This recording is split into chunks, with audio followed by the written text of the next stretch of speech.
session. We have two items. First item. Thank you, Mr. Mayor. The first item, appointments to the Aurora Economic Development Corporation's Board for Directors for council reporting at a closed session. The motion is that council closed session report number PDS 26-008 be received and that the confidential direction to staff be confirmed. Mover. Councillor Gallo, second. Councillor Weiss, comments, questions? Board vote. A recorded vote has been requested for the first item reporting at a closed session. Councillor Kim is absent. Councillor Gilliland, how do you vote? Councillor Gilliland votes yes. Mayor Mrakas, how do you vote? Yes. Councillor Gallo, how do you vote? Councillor Gallo votes yes. Councillor Gardner, how do you vote? At closed session? Okay. Councillor Weiss, how do you vote? Councillor Weiss votes yes. And Councillor Thompson, how do you vote? Yes. Councillor Thompson votes yes. The motion carries. Thank you. Second item. The second item, Joint Operations Center Salt Dome litigation for council reporting at a closed session. The motion is that council closed session report number CS 26-002 be received and that the confidential direction to staff be confirmed. Someone like to move that? Councillor Gilliland. Second. Councillor Weiss. Any comments, questions? Board vote. A recorded vote has been requested for the second item reporting at a closed session. Mayor Mrakas, how do you vote? Yes. Councillor Gardner, how do you vote? Thank you. Councillor Gardner was absent. Councillor Weiss, how do you vote? Councillor Weiss votes yes. Councillor Thompson, how do you vote? Councillor Thompson votes yes. Councillor Gilliland, how do you vote? Councillor Gilliland votes yes. Councillor Gallo, how do you vote? Councillor Gallo votes yes. Councillor Kim was absent. The motion carries. Permanent bylaw. I'd like to move that. Councillor Gallo, Councillor Thompson, all those in favor? Opposed? That carries. Motion to adjourn. Councillor Weiss, Councillor Gardner, all those in favor? Opposed? That carries. Okay. Madam Clerk, time 7:03. I'm going to call this council meeting to order. Town of Aurora acknowledges that the Anishinaabe lands on which we live and work are the traditional and treaty territories of the Chippewas of Regina Island, as well as many other nations whose presence here continues to this day. As the closest First Nation community to Aurora, we recognize the special relationship the Chippewas have with the waters and lands of this territory. They are the water protectors and environmental stewards of these lands, and as a municipality, we join them in these responsibilities. We further acknowledge that Aurora is part of the treaty lands of the Mississaugas and Chippewas recognized through Treaty Number 13, as well as the Williams Treaties of 1923. Shared understanding of the rich cultural heritage that has existed for centuries and how our collective paths have brought us to where we are today will help us walk together into a better future. Council, can I get a motion to approve the agenda? Councillor Gardner, Councillor Thompson, any comments or questions? All the vote.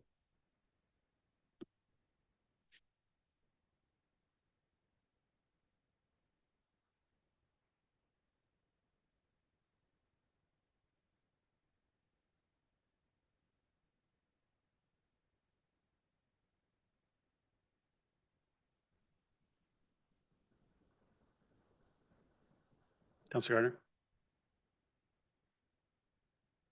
Councillor Gardner, yes. Councillor Kim? Councillor Kim's yes. Carries. Any declarations of pecuniary interest?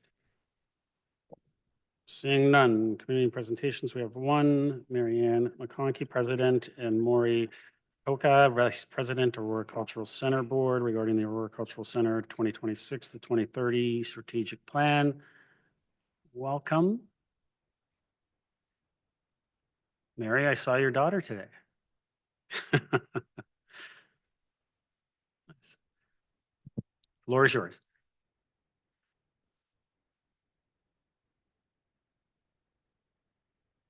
Mr. Mayor and councillors of the town of Aurora. As president of the board of directors of the Aurora Cultural Center, I am honored to introduce the Aurora Cultural Center's strategic plan and to introduce Morry Patoka, the vice president of the ACC's board of directors. Morry is to be congratulated and thanked for tirelessly leading and engaging all of us in the planning process, and for inspiring responsive, inclusive, informed, creative, and dynamic thinking and dialogue. From here, I'll be brief. Over the past 12 months, we have created a planning document that summarizes today's challenges and opportunities, but more importantly, the values we embrace and the vision of where we can and should go from here. The document, all 40 pages, is an excellent read. Morry, in his part of this presentation, is going to shine the spotlight on our key messages and take you on a brief but compelling journey from today, which is already pretty great, to what the ACC can be, a cultural leader and an artistic hub. It's ambitious, but with the town's continued support and partnership, achievable. I now ask our Vice President, Morry Patoka, to take the floor and to take us to the future.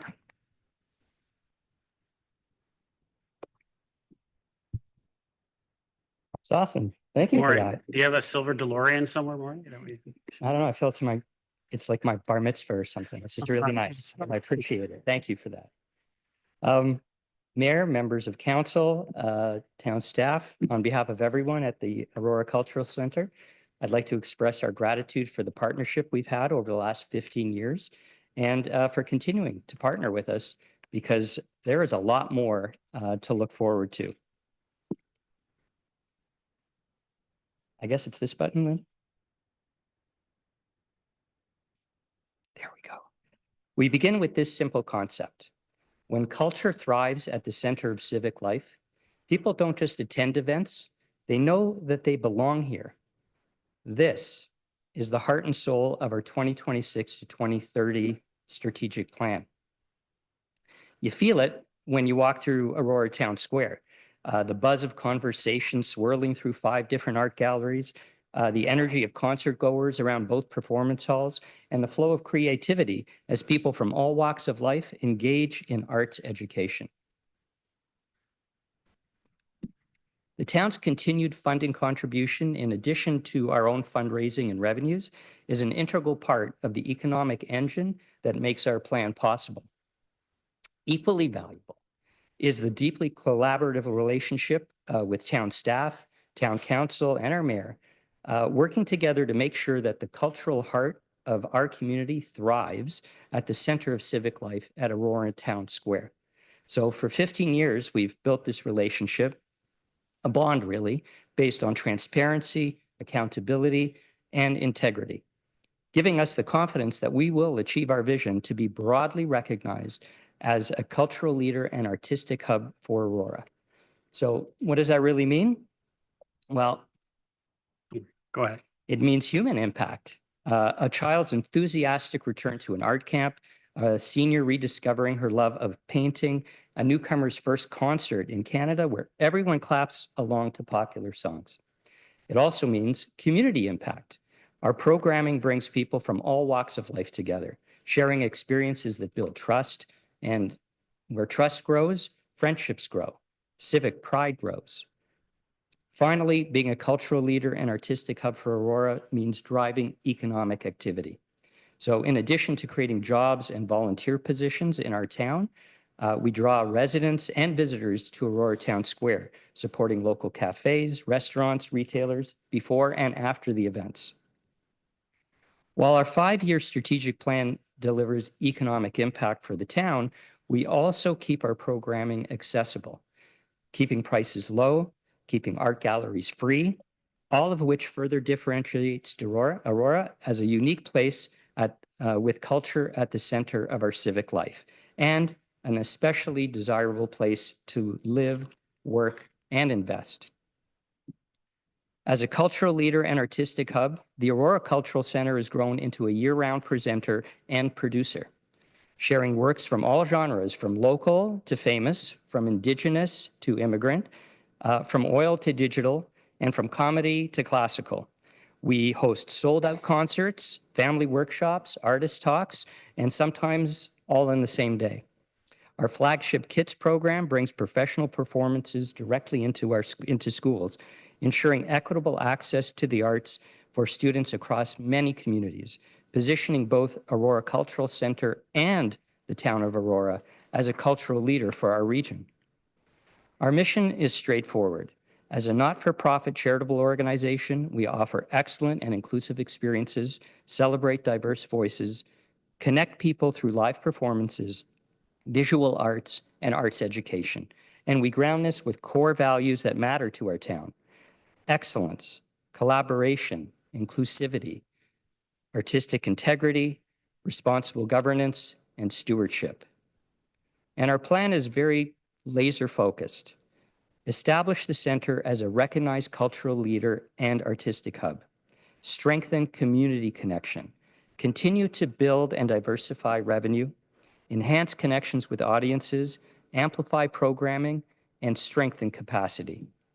Our goals are designed to benefit the center and the town of Aurora, as well as the businesses and the people who live and work here. Stronger community connection, broader reach and recognition, and enduring organizational sustainability to enrich people's lives and enrich our community.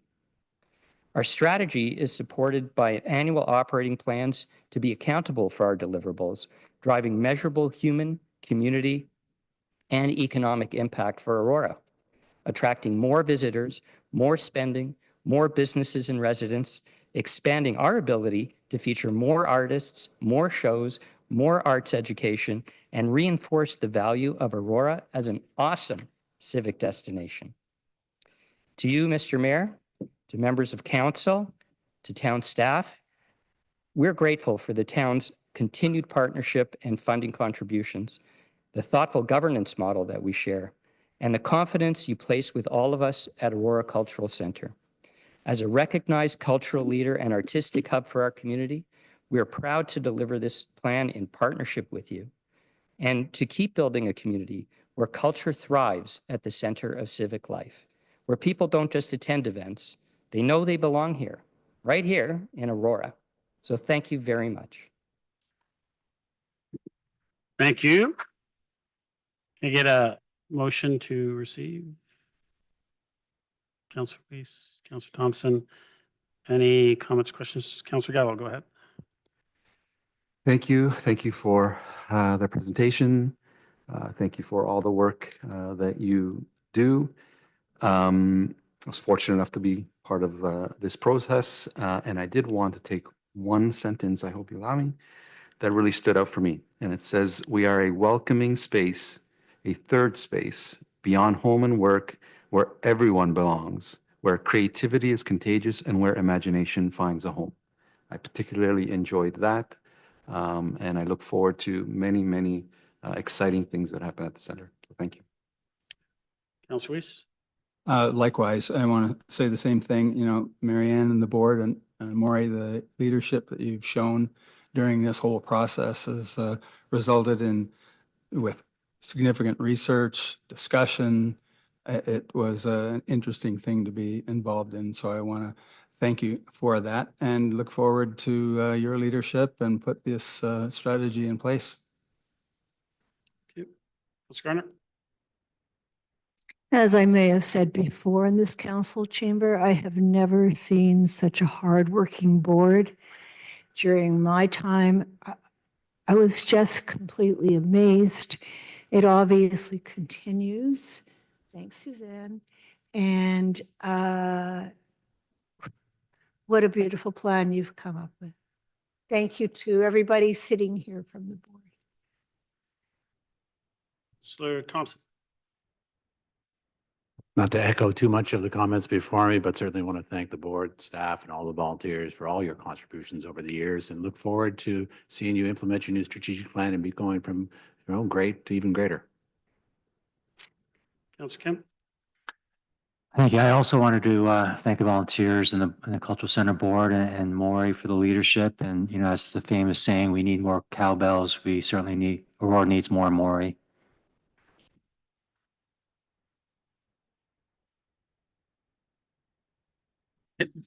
Councillor Gallo? Thank you. Thanks so much for bringing the strat plan forward. You guys doing amazing work. I've been big supporters of the arts and culture in our town, and thanks to the Cultural Center to really help make this happen. But I wanted to give the podium to you for just a few minutes to talk about the Blues Festival thing that is being launched. And if you may, we have this flyer here. I know I did attend the soft opening celebration of sorts, but if somebody wants to speak to that, now is your time. Please let everybody know about it. Suzanne? Through you, Mr. Mayor. Thank you so much. I mean, we're pretty excited about the Aurora Winter Blues Festival. Thank you to those of you who could attend the launch last week. We have 6 shows over 4 days coming at the end of February, and we are just abuzz. We also have 4 workshops that are going to be free to the community. There's a lot going on. Thursday, February 26th through to March 1st. We have top-notch artists coming who are internationally known. We have just a lot of really exciting opportunities for tourism, for people to come into the community. We have partnerships with our hotels. All of them want to come and be involved, which is always great. And our restaurants. We have community leaders stepping up to help us pay the bills and be a part of the excitement. So please come by the Aurora Town Square. There's always going to be something on during that period of time. I also want to announce something that's not in the brochure, but we just received word of funding from the federal government to invite national presenters from across the country to come and join us here in Aurora for the Winter Blues Festival. So we have people coming from BC and New Brunswick and Nova Scotia throughout Ontario. And we are hosting meetings with them to look at a Blues Festival Canada type model of an arts service organization to help the blues have a real lift in this country. So the federal government is behind us as well, helping us make some of those other dreams happen. That's part of cultural leadership. That's how we see it, and excited to be able to impact the industry this way. So there's going to be a lot going on. There'll be some invitations coming out to you at council, and we would love to see you there to come and meet the artists and be part of the excitement. Thanks for asking. Thank you. And I have one little follow-up, if I may, sure. Mr. Mayor, to Ms. Haynes. The fun fact was it we're the only one in all of Ontario that has a jazz blues festival or a music festival that actually exists. That's kind of, I guess, survived through the whole COVID thing. Is that the fun fact? If you could clarify that. Through you, Mr. Mayor, the fun fact is that we are the only winter blues festival. There are summer blues festivals, but all of the others collapsed actually during COVID. And so blues audiences follow where they are. So we know that we're attracting people from all over the province who are interested in what we're doing because there isn't anywhere else to go. The last one, actually, the last holdout unfortunately collapsed 2 years ago, and it was in North Bay. So I was going to use the line, "Come to us, we're warmer," but now just come because we're the only game in the province now. So it's very exciting. It was started by Music Aurora and Jamie McDonald and Greg Smith and others. That was really about finding a place for people to come and listen to the blues in a house party. And then, that grew from there, has really become something that's important in the province. We have funding from a number of different agencies at the provincial level as well. So delighted to have this kind of project really put Aurora on the map at this time. Councillor. Thank you. And I appreciate that. I want to also give a shout out to Stu and the late John Abel as well with all their involvement in the Winter Blues Festival. I know you did mention location with the Aurora Town Square and the Cultural Center, but to also mention that the Slabtown Armory is also in partnership. And if you could just explain what that means, just real short, that would be great. Saints? Through you, Mr. Mayor.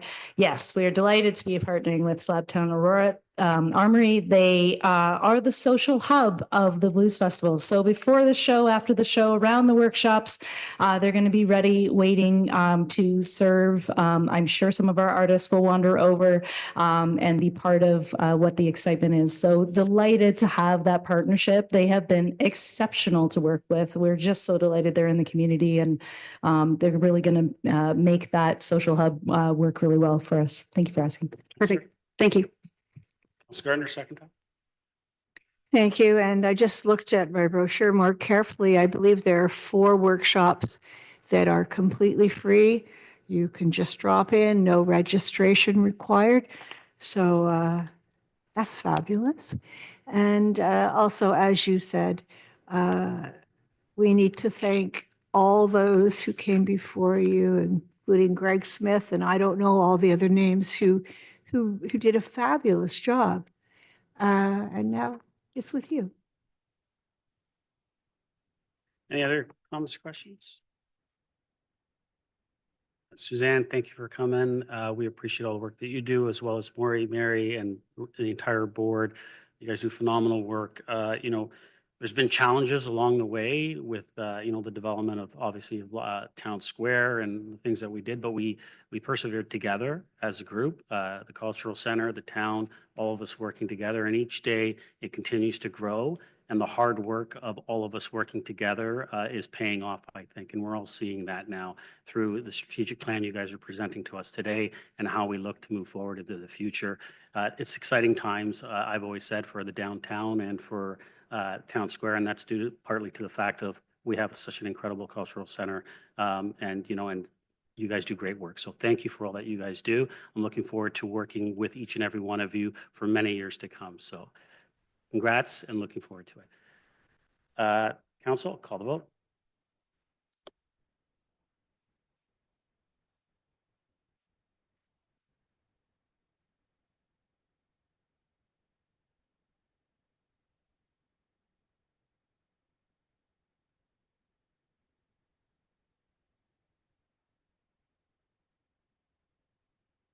Councillor Gardner?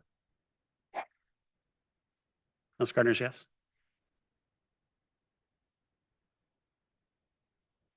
That carries.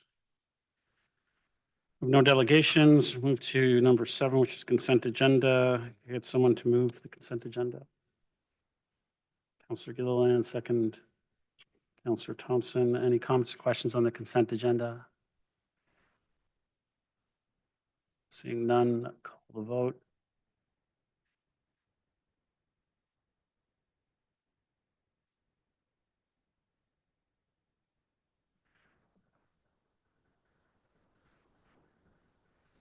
Councillor Gardner, consent agenda. Yeah, Councillor Gardner's yes. That carries. So we'll move to number 8. Any items anyone wants pulled? Councillor Kim.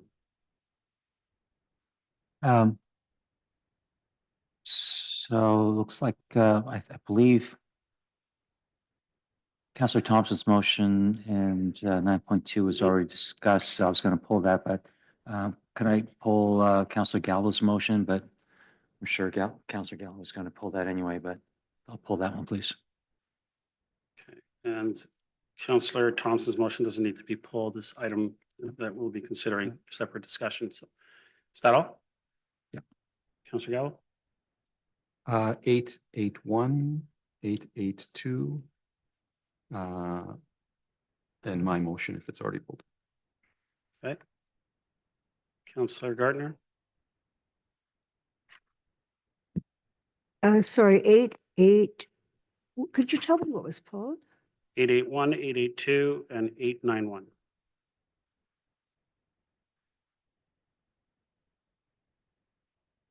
So where is the community planning permit system? That's 881? Correct? Thank you. Hope we have new items to be bringing up during these discussions.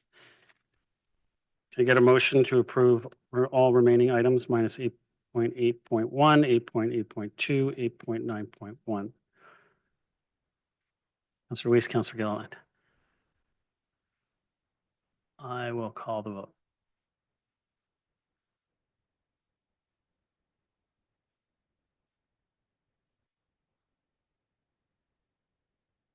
That carries.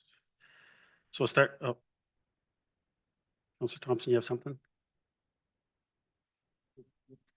One sec. Go ahead. With council's indulgence, I'd like to ask that my motion be brought forward. I know there's a resident in the audience here for it. I've also know that, to the best of my knowledge anyways, that there's a couple of residents online also interested, rather than them having to wade through the other issues. I was just hoping that we could deal with my motion first, if council's okay with that. So 9.1. Council, as long as everyone's okay, I'll move 9.1 forward. All right. All right, 9.1. Councillor Thompson, this is your motion. Did you want to move it?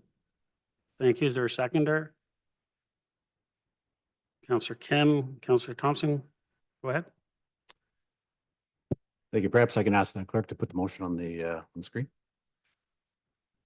I won't read the motion itself. I'll assume the council's all had a chance to read the motion, but I do have some comments that I'd like to make. So while the clerk's putting in the motion on the screen, our official plan is one of the town's primary tools for shaping development and managing growth. It sets out our long-term vision, the principles behind this vision, and the policy council relies on to evaluate whether change is appropriate, compatible, and in the public interest. Those aren't my words. They are the words we as council approved and embedded in our official plan. And the plan is very clear. It is intended to provide direction to council. I brought forward this motion today because I do not believe we have that clarity when it comes to the development along the regional corridor, particularly where it intersects with the intent and fundamental principles of the Yonge Street South Secondary Plan, commonly referred to as OPA 34. OPA 34 is very clear. It states that despite Yonge Street's function as a regional corridor, development is to minimize the impact of built form, maintain generous setbacks, limit height and massing, require a high standard of landscaping, and reinforce a low-intensity development pattern that preserves that area's distinctive identity, heritage character, and natural landscape. OPA 34 was deliberately designed to create a development framework that council is meant to rely on when evaluating proposals in the area. In fact, 37 pages of our official plan are dedicated to OPA 34, providing detailed direction on density, building size, height setbacks, lot coverage, open space, parking, buffering, urban design standards, compatibility, and servicing across multiple residential designations. By contrast, the regional corridor designation contains only a single paragraph and just one sentence that speaks specifically to this area. That imbalance is where the problem lies. We have detailed, carefully crafted policies in OPA 34. There is no ambiguity for state residential, cluster residential, suburban residential lands. We need the same degree of clarity for the regional corridor. Our official plan explicitly allows council to revisit policies when issues arise during implementation, especially when conflicts emerge that were not anticipated. This is exactly the situation we are facing today. This motion does not prejudge outcomes or undermine growth and development. It simply allows us to do what good planning requires: step back, work with the community and stakeholders, reconcile conflicting policies, and provide clear direction on what development along Yonge Street South should look like. That clarity is essential for residents, for applicants, for staff, and for this council. I hope you'll so endorse my motion this evening. Councillor Gallo. Thank you. I cannot support this motion. Council is being asked at the last minute and without a staff report to evoke one of the strongest and most disruptive planning tools available to a municipality, an interim control bylaw. That alone should give us pause. An interim control bylaw is intended for situations where there is a clear and immediate planning emergency, where existing policy tools are demonstrably inaccurate, and development is proceeding in a way that undermines council direction. No such case has been made here today. More importantly, this council very recently approved the new official plan. That approval was not symbolic. It was done to align Aurora with provincial and regional growth and housing targets. To now move an interim control bylaw over the same lands sends a troubling message that we lack confidence in the planning framework we ourselves just approved. Aurora, like every municipality in Ontario, is under increased pressure to deliver housing, not just in theory, but in practice. Strategic corridors like Yonge Street are specifically identified to accommodate growth in a way that is transit supportive and responsible, rather than pushing development into stable neighborhoods or greenfield areas. Freezing development in a designated intensification corridor, even temporarily, works directly against our housing targets. It delays units that are already planned within an approved policy framework and introduces uncertainty at a time when predictability is essential to actually deliver housing. The motion suggests future studies is required to determine appropriate heights, densities, built form, and transitions. Respectfully, those are core elements of the official plan and secondary plan we have just approved and are further refined through zoning, urban design guidelines, and site plan control. If adjustments are needed, there are measured policy-based tools available do not require halting development altogether. We also need to be mindful of risk. Interim control bylaws expose the town to legal, financial, and reputational risk, particularly when imposed without a supporting staff report or a demonstrated planning rationale. Finally, process matters. Being forward a motion of this magnitude at the last minute deprives council, staff, landowners, and residents the opportunity for proper review that is not consistent with transparent and responsible planning. In summary, we have recently approved the official plan. We have committed to meeting housing targets, and we have appropriate tools already in place to manage development. No evidence has been presented that justifies freezing development in this corridor. For those reasons, I cannot support this motion. Councillor Weiss. Thank you.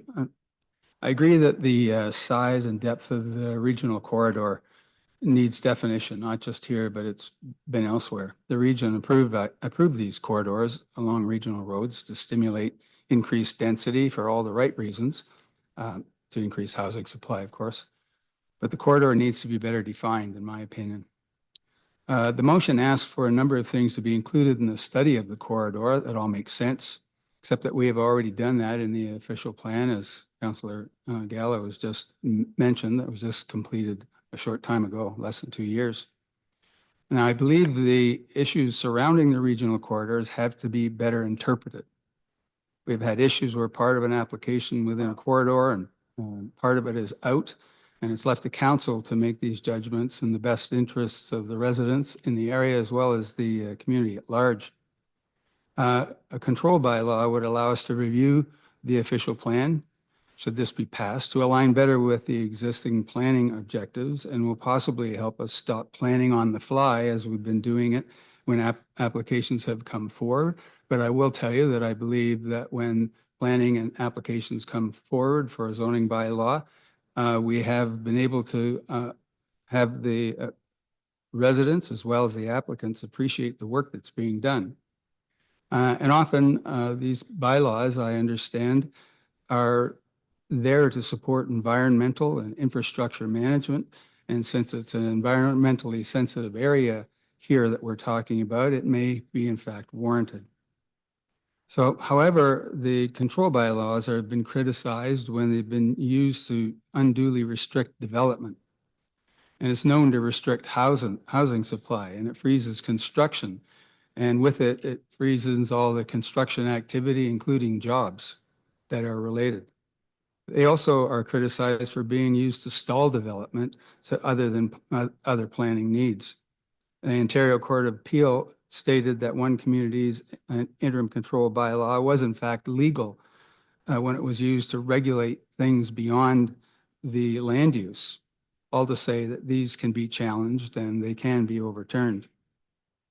Logical and perhaps ethical issues that are that once this bylaw is enacted, there's no appeal process. These are seen to be best used in neighborhoods as opposed to large swaths of space as this one is, and it can lead to property owners questioning us. So I'm going to ask through the mayor to Mr. Maruno if he can identify the existing as well as the potential landowners this might affect and what our exposure could be on an appeal. So through you to Mr. Maruno. Mr. Romano. Through you, Mr. Mayor. So if council directs staff to prepare a bylaw, we would then identify the defined limits of the study area. And based on Councillor Thompson's motion, we're talking about the Yonge Street South corridor. Currently, we have approximately 2 active planning applications within that corridor. But again, when I come back with a bylaw, the bylaw will have to identify a study area for which we will then embark on a land use study to refine those policies. But currently within the Yonge Street South area, we have 2 active zoning applications, official plan and zoning applications. Councillor. Thank you. So I guess I'm interested in what the disposition of those will be should this be passed today. What is the consequences to us? Do they have a right of appeal? Do they have a legal position to put forward to us through you, Mayor, to Mr. Romano? Mr. Romano. Through you, Mr. Mayor. So if council passes an interim control bylaw for a year under the Planning Act, the actual interim control bylaw is not appealable. It provides a pause on any future planning approvals, allows them to take a study. However, any existing planning applications that are with the municipality, those applicants could appeal their specific application in response to council's lack of decision if that time period has passed, and they could then appeal that to the tribunal. But again, as we've done occasionally in the past when council's directed an interim control bylaw, the whole purpose is to put a pause for a year at least, or it could be even less, so we could come back with some more detailed policies for that area. So it is a pause, and typically those applications, our position at a future OLT hearing would be that we complete our land use study prior to the tribunal rendering a decision or hearing the matter on any site-specific application. Councillor. Okay, one more. Just could you estimate then what the consequences would be in terms of housing supply with respect to the applications that you've spoken to people about that could come forward, and what the consequences would be to new units all along that corridor between now and 12 months from now? Through you, Mayor. Mr. Romano. Through you, Mr. Mayor. I guess just without getting into any debate on timing of these 2 applications or any other new applications that may come within this area, I'll be frank with council. We've 2 applications. One is recent. One has had a public meeting. We're working out some details, site-specific details.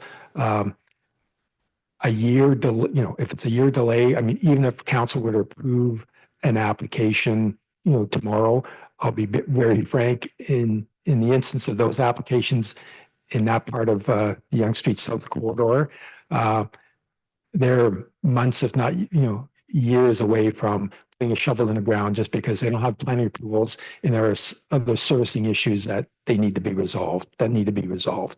So, interim control bylaw is for a year. The 2 applications that we currently have, we're still working out some technical issues. So I doubt very much that they wouldn't be in the ground in 2026, regardless of an interim control bylaw being put in place. Councillor. Okay, that's it for now. Let the others have their comments on it. Councillor Gallo. Thank you. Well, that was a lot said, so I'll try and figure out my questions that aren't so similar.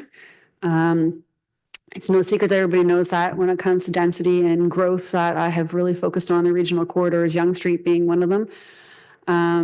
And through Mr. Mayor to Mr. Romano, just for context, before I say any words, how long did it take us to review our official plan and come to from beginning to the adoption? How many years was that? Mr. Romano. Through Mr. Mayor, I think the work began sometime in 2020, and council adopted it in early 2024. Councillor. Thank you. I appreciate that. So I know this was a really long process last term. I wasn't on the actual committee. Other fellow councillors were, and it was a very long process with a lot of public input as well as several different meetings for different parts of this OP. And it's a big deal. And we spent six figures of a lot of money on this official plan for us to really determine what our Yonge Street corridor is going to look like and throughout the entire town. So I'm really shocked to see that this is coming here today to actually make changes on halting development on one of the most major corridors in our town. Through Mr. Mayor to Mr. Ramuno, how does the interim control bylaw align with our official plan that we just adopted and that the province approved, particularly in the decision to designate Yonge Street as a regional corridor? Mr. Ramuno? Through Mr. Mayor, again, it's within council's right or prerogative to revisit the official plan policies and use the use of an interim control bylaw. Yes, the official plan is approximately 2 years old now, but as we've heard Councillor Thompson, and I think I've expressed the concern, the issue with some members of council that in implementing planning applications in the OPA 34 area, there have been some conflicts with respect to the underlying density provisions and land use designations within OPA 34 vis-a-vis the regional corridor. So your council's within its right to revisit policies or provisions in our official plan. I think Councillor Thompson spoke to that regarding any amendments, and the interim control bylaw is an available tool that municipalities have used. And the last one we did was, I guess, about a year and a half ago. Councillor. Thank you. No, I appreciate that. I'm not so sure if it answers my question. I'm just really shocked because Councillor Thompson, you've never mentioned concern with this corridor when we're going through the official plan. We've had a lot of discussions that were in depth coming to council. We've had drafts as well. It's no secret that this part of Yonge Street was of consideration for this type of density. We've had other applications come forward. I'm just a little surprised. I feel like it's not sending a great message of clarity. In fact, it's almost a message of weakness in the sense that we have not gained confidence in what we decided a couple of years ago. So I'm just not convinced that an interim control bylaw is something that we should be doing. So through Mr. Mayor to Mr. Ramuno, what specific planning failures or risks are we trying to solve with this interim control bylaw that cannot be addressed through the existing tools that we have, like zoning, holding provisions, site plan control, or urban design guidelines? Mr. Ramuno? Through you, Mr. Mayor, I mean, the one avenue is to deal with individual applications as they come forward. But again, the interim control bylaw is really a temporary freeze or pause to revisit specific policies within a defined area for council to consider those. They would also go through a public consultation to adopt new policies to guide future development within an area, as opposed to dealing with those on a case-by-case basis. Councillor. And so I guess the question is like how, these issues can be addressed through the existing tools that we have. And so I think that's my greater point, that we have tools like the zoning, the holding provisions, the site plan control, the urban design guidelines. We have these tools in place in order to address each of these applications as they come through. And I certainly haven't seen anything come through that has caused me to think that there's something that's going to happen there that's going to cause these issues. Has something materialized or changed since the OP approval? Has been new information or studies or applications that would justify pausing the development now rather than managing it through a normal review? Mr. Ramuno?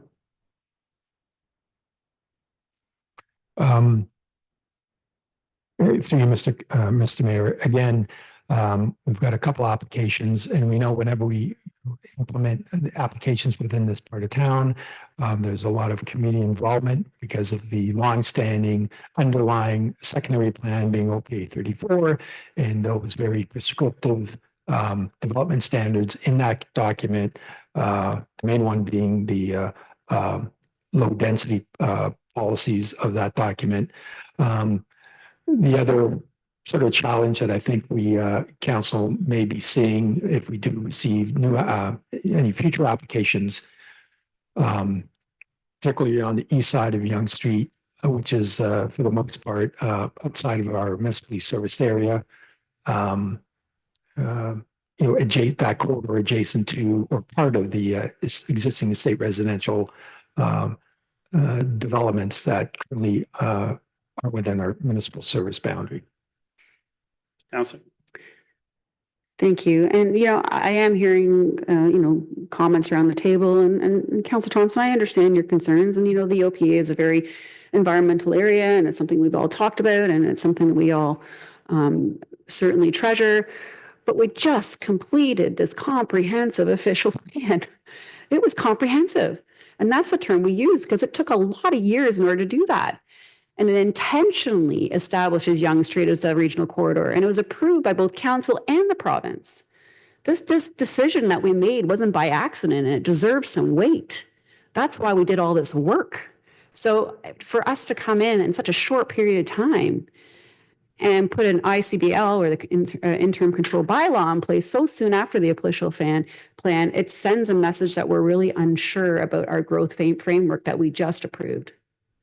And that to me has implications for our credibility and certainty and potential appeals. If the issue is clarity rather than direction, I think we have better tools. And that's what I'm looking at. I'm looking at our existing tools. I'm not comfortable putting an interim control bylaw in here at the moment. Yes, can we look at the current tools that we have as we move forward? Absolutely. But at the same time, we're all touting this forward or trying to get shovels in the ground and, have some new housing developments in our community. And we've really just designated the regional corridor as one of those areas, including the province. At this point in time, I understand the intent and I certainly, support any type of environment as we have, but we have those tools in place in order to manage that type of growth. And I respect that. Councillor. But thoughtful growth strengthens planning and uncertainty actually weakens it. Thank you. Thank you. Councillor Kemp. Thank you, Mr. Mayor. Certainly, I don't take an interim control bylaw lightly. We don't use it often, but we did use it in 2018 during our discussions on stable neighborhoods. We also used it when we were having the discussion on 1289 Leslie and Wellington. And I would submit that we use the interim control bylaw for the benefit of the town in those two situations, and we had beneficial results. And I do agree that, it hasn't been long since we confirmed the official plan, but just because we spent a lot of time and we confirmed a plan or a policy, it doesn't mean that we can't go back and review it, because I consider all policies or plans a living document that we revise from time to time when it's needed. And for us to not review something when we have identified that it might need another look, I think it would be irresponsible to just not do anything just because we just confirmed it a year or two ago, or any policy for that matter. So just because we completed something, I don't think that there's anything wrong with going back and reviewing it. When we look at our economic development strategic plan, official plan, or any other plan that we have in the town here or anywhere else for that matter, there are a lot of examples where it's been amended, revised, it's a living document, so I don't have any issues with reviewing it again. We've had one or two incidences recently where the Yonge Street corridor became a discussion that we had to dig a little bit deeper. And, certainly when we're talking about how wide is or how deep does the Yonge Street corridor go in terms of intensification, we've had numerous discussions with staff and there was no real finality with that. So through you, Mr. Mayor, to Mr. Ramuno, I wasn't here during committee of the whole, but can you share your thoughts in terms of how long do you anticipate this interim control bylaw to last, which is dependent on how long you think it's going to take your team to come back with a review? And do you think this would settle, how deep the Yonge Street corridor should go, whether it's 25 meters, 50 meters, 100 meters? Because I think that was one of the big items that we were contemplating. Mr. Romano? To Mr. Mayor, so based on Councilor Thompson's notice of motion, I mean, those are some of the parameters that we would, if staff were directed to undertake the study, that we would look at. Obviously, size of the corridor, density, heights, built form, it transitions. So we would have to review that, take a look.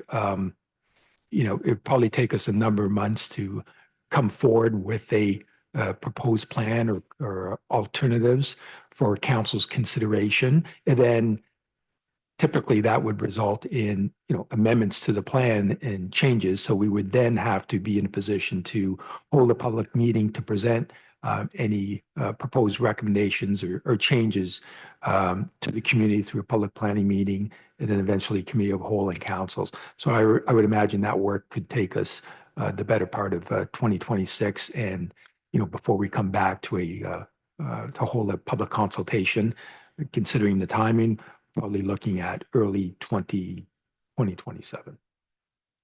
Okay. Thank you. Councillor Gardner, first time. Sorry, Councillor. Go ahead. Thank you, Mr. Mayor. And for all of the reasons that have stated why we shouldn't be doing this, I completely agree. I'm not going to repeat them. They've been very well said. So I'll have to vote against this motion. Thank you. Councillor Thompson, second time.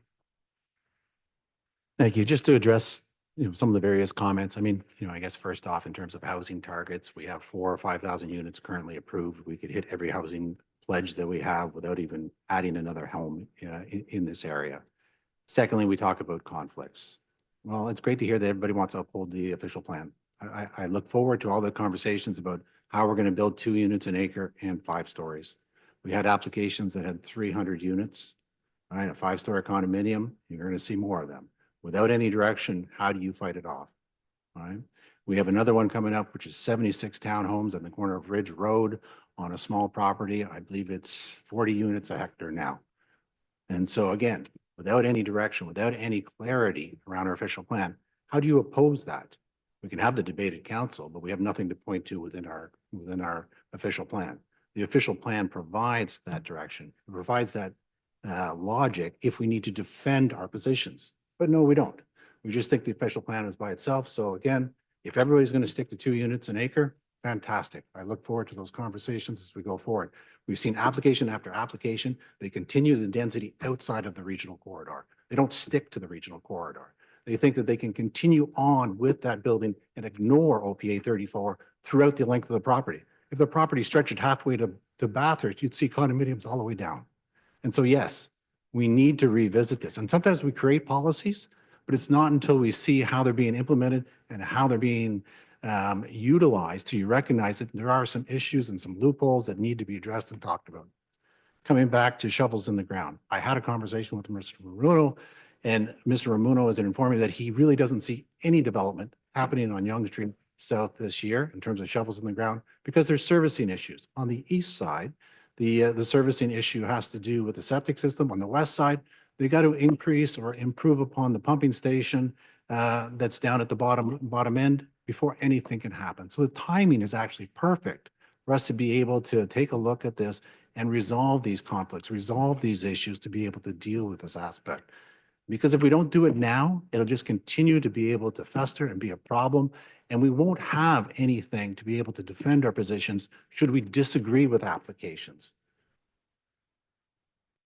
because we can go through OPA 34. We can talk about the intent. We can talk about how it's all supposed to be developed, but yet the regional corridor wipes it all out. And people aren't sticking to the regional corridor. The regional corridor is not even defined in terms of a width area, which would be able to be done in this study. But now you look at the applications that are coming forward, and what may also come forward going after this is that people will take advantage of that. And without direction, then what? Sure, we can debate it at council. Sure, we could say yes. Sure, we could say no. But how is that defensible? This is an opportunity for us to define it, no different than we've done in other areas of town, no different than it's currently done within the Yonge Street South area, right? Because it's not going to stall development at this point in time, because according to Mr. Ramuno, and feel free to ask him, he's pretty confident that nobody is building this year. So let's take advantage of this opportunity. But, you know, if you don't want to, that's fine. We got an application coming up this year. I look forward to the 2 units an acre. Mr. Gallo, second time. Thank you. I'm curious, either through you, Mr. Mayor, to either Councillor Thompson or Mr. Ramuno, when did we actually identify this issue? Councillor Thompson. I'll speak for myself. I mean, I raised the point when we were talking about the parcel lands where there is a conflict between OPA 34 and the regional corridor. I've had further conversations. Now I've seen the new application for Ridge Road. And again, it just reiterates my concerns. And so this is why I went to Mr. Ramuno. We talked about how can we resolve this? How can we identify ways to better prescribe what that regional corridor looks like? That's what the official plan's for. It's for us to be able to decide how we want things to look. Sorry. Councillor Gallo. Through you, Mr. Mayor, to Mr. Ramuno, when did you identify that this was an issue? Mr. Ramuno.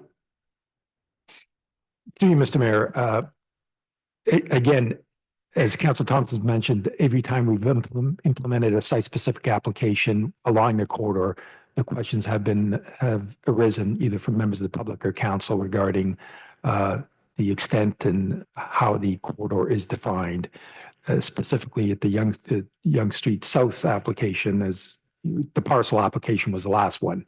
We went back and forth. I think we held a couple public meetings, and the discussion was on the extent. So there's certainly an issue with the policy overlay of the regional corridor within this portion of Yonge Street South, and the conflicts with the density provisions of OPA 34.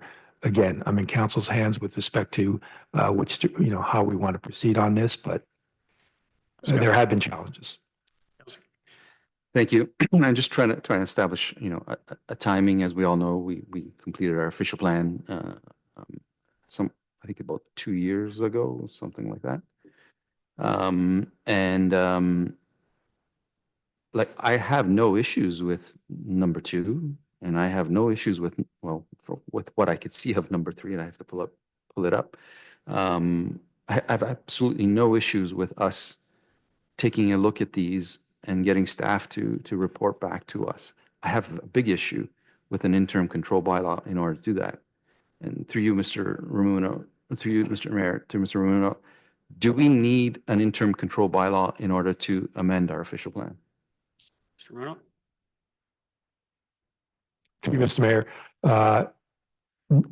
no, but council would still need to direct staff to undertake a study. However, without the interim control bylaw, we would have a study being undertaken, but there'd be pressure from applicants for staff and council to continue to consider the applications within that corridor. So, in my opinion, if council were to direct us to undertake a study, I think you need an interim control bylaw just to put a pause on any active applications or any future applications, just to provide us the opportunity to revisit those policies and come back to council and a community. Councillor. So what I heard is we don't necessarily need an interim control bylaw to change the official plan. And again, I have no issues with number 2. I have no issues with studying all of those points there and staff coming back to us. In fact, that probably should have been the first step to really analyze this and see whether or not we do have issues and the impact, the full impact that this would have on development in that area. Are there specific planning applications that we want to stop now? Through you, Mr. Mayor, to Mr. Ramuno. Through you, Mr. Mayor. So again, if council were to direct staff to come back and draft an interim control bylaw, pretty straightforward process. It's really a bylaw that would be brought to council to pass the bylaw and for us to define the study limits. At that point, we would identify the area to Sorry, be. maybe I misspoke. I'm asking if there are specific applications right now in the hopper that we want to stop right now, because that's the only thing this is going to do. Are there applications that are in the hopper that we want to stop? Councillor, I don't think that's an appropriate question for Mr. Ramuno, whether he thinks that there's applications that we want to stop. That's up to Okay. council. Are there applications that as a result of this would stop? Mr. Ramuno. Through Mr. Mayor, as I mentioned, there are 2 active applications, and then if any new applications were to be submitted, obviously they would be paused as well if there's an interim control bylaw in place. Councillor. So there is a direct effect to this, and it would, as Mr. Ramuno had said, those applications, which I haven't seen, I don't think any of us have seen, would have an opportunity to immediately go to an appeal without even going through a public planning process. I just don't see the value to this. I have no issues with staff coming back with a report and analyzing all those things that are listed. And if changes need to be made, if restrictions have to be made, we look at that, but not using this type of tool in order to accomplish that. Councillor Gilliland, second time. Thank you. I think some things were touched on. Don't want to be too repetitive here, but I was just responding more to some of the things that Councillor Thompson had said. And I do appreciate, again, like what you're trying to achieve here. And I really do support that study. But I am going to deflect to the fact that we did spend a lot of time with this particular area. And I know that one of the very compassionate conversations I know that we all had around the table was identifying what that regional corridor looked like, was to determine where that density was going to be. And time and time again, we were all asking, what's that mapping look like? What's those housing heights going to look like? Because we're all very concerned of what that density and where it was going to be. So this was a conversation that we had quite often. And as much as I love what you're trying to do, I just don't think we need to freeze it in order to do this study. That's all. This study does give us better direction and strong transitions, clearer expectations without creating uncertainty or sending the messages that we're unsure of our own direction. So we can do this work thoughtfully, transparently, and responsibly while still allowing staff to review applications under the policies that we just adopted. And that balance matters. We still need to balance the things that matter to us and what we approved 2 years ago. And I'm more than happy to vote on this separately. I would like to see the study happen, but please, let's not pretend that we're all surprised about this type of development that we just approved and what we were thinking about doing as we went through this process. This is not a new development. Councillor Weiss, second time. Thank you, Mayor. The other thing I'm concerned about is that we have regional corridors and we have these lines drawn on a map. And as I said at the beginning, I think we really need to understand these restrictions and how they need to be managed. So I'm in favor of that for that reason. But my next concern is what's going to happen at Yonge and Wellington, where there's a regional corridor there. And isn't that worth some study as well? I think we need to have the study on the regional corridors and take a look at all of them in this area in Aurora and understand how we're going to be able to manage those. And that may take an OP amendment, but I don't think singling out one area, we have them east and west, with the one on the west side of Wellington where the regional corridor came into play. The one I was talking about at Yonge and Wellington. on the east side. So I think, like Councillor Gallo says, I think this needs to be studied, and it can be done by a report, and we can come up with some policies around that we can defend. And I'm not sure we're going to be able to defend telling two applicants that, sorry, you're not going to go forward with this, or the next applicants that are coming up. And I'm not sure in a housing crisis, or what is purported to be a housing crisis, that we should be putting anything in our tool chest here that's going to stifle that growth. So I'm not in favor of this. I am in favor in taking a look at the regional corridors and have some policy and discussion around that. But I don't think we need to halt things. That's it for me.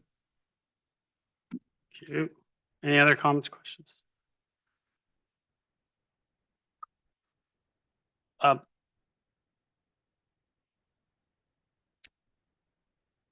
It's not, I mean, Councillor Kim mentioned it's not the first time we've done an interim control bylaw. The most recent one was the one at 1289 Wellington, which we implemented, I might remind everyone, while it was in the midst of a tribunal. But we did that because it was important to the residents, it was important to the community, it was important to the vision of the town. Quite frankly, the study is frankly much needed, as I think everyone agrees around this table. But to move forward and do a study without implementing an interim control bylaw, having that pause in place, what you do is you create an atmosphere where applicants are going to come rushing to the town to put in applications before the study is completed, so they can get in before the new parameters are set forth in the OP and updated. So they will come in, and then what they'll do is they'll know that this council, when public planning, because I've seen it before, when we deal with these applications and we're in the midst of making changes, we say that, well, we're looking at this, we're studying this area, we need some more time, so we would like you to come back to another public planning, or we want to take some more time while we finish this. What do? They go straight to the tribunal. So you're going to have more and more applications going straight to the tribunal without putting the pause in. You put the pause, that's why you put a pause in place, to ensure that our staff have the proper amount of time to develop the parameters that we need to protect our areas and create development that is an Aurora-based development or Aurora vision. That's what we're trying to do here. And so I'm supportive of both these measures being implemented, the study and the interim control bylaw. I hope that's what we do. If we do one and not the other, we're going to put ourselves in a predicament that's not going to be good for the community. And quite frankly, I'm not worried about the applicants. I'm worried about our residents. I'm worried about our community. That's my first priority, and that should be all of our first priority. I'm going to call the vote. Split it? How are we splitting it? One and then everything else? Yeah? Okay. So Linda, number one.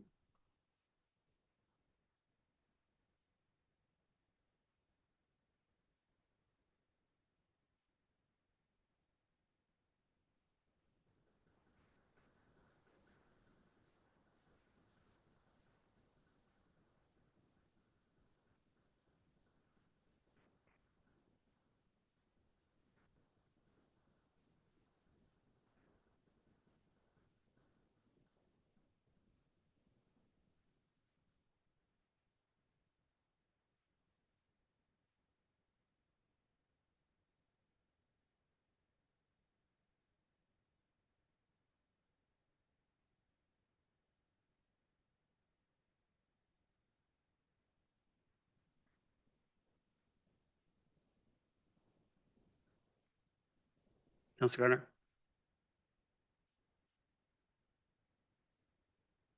Yep. No.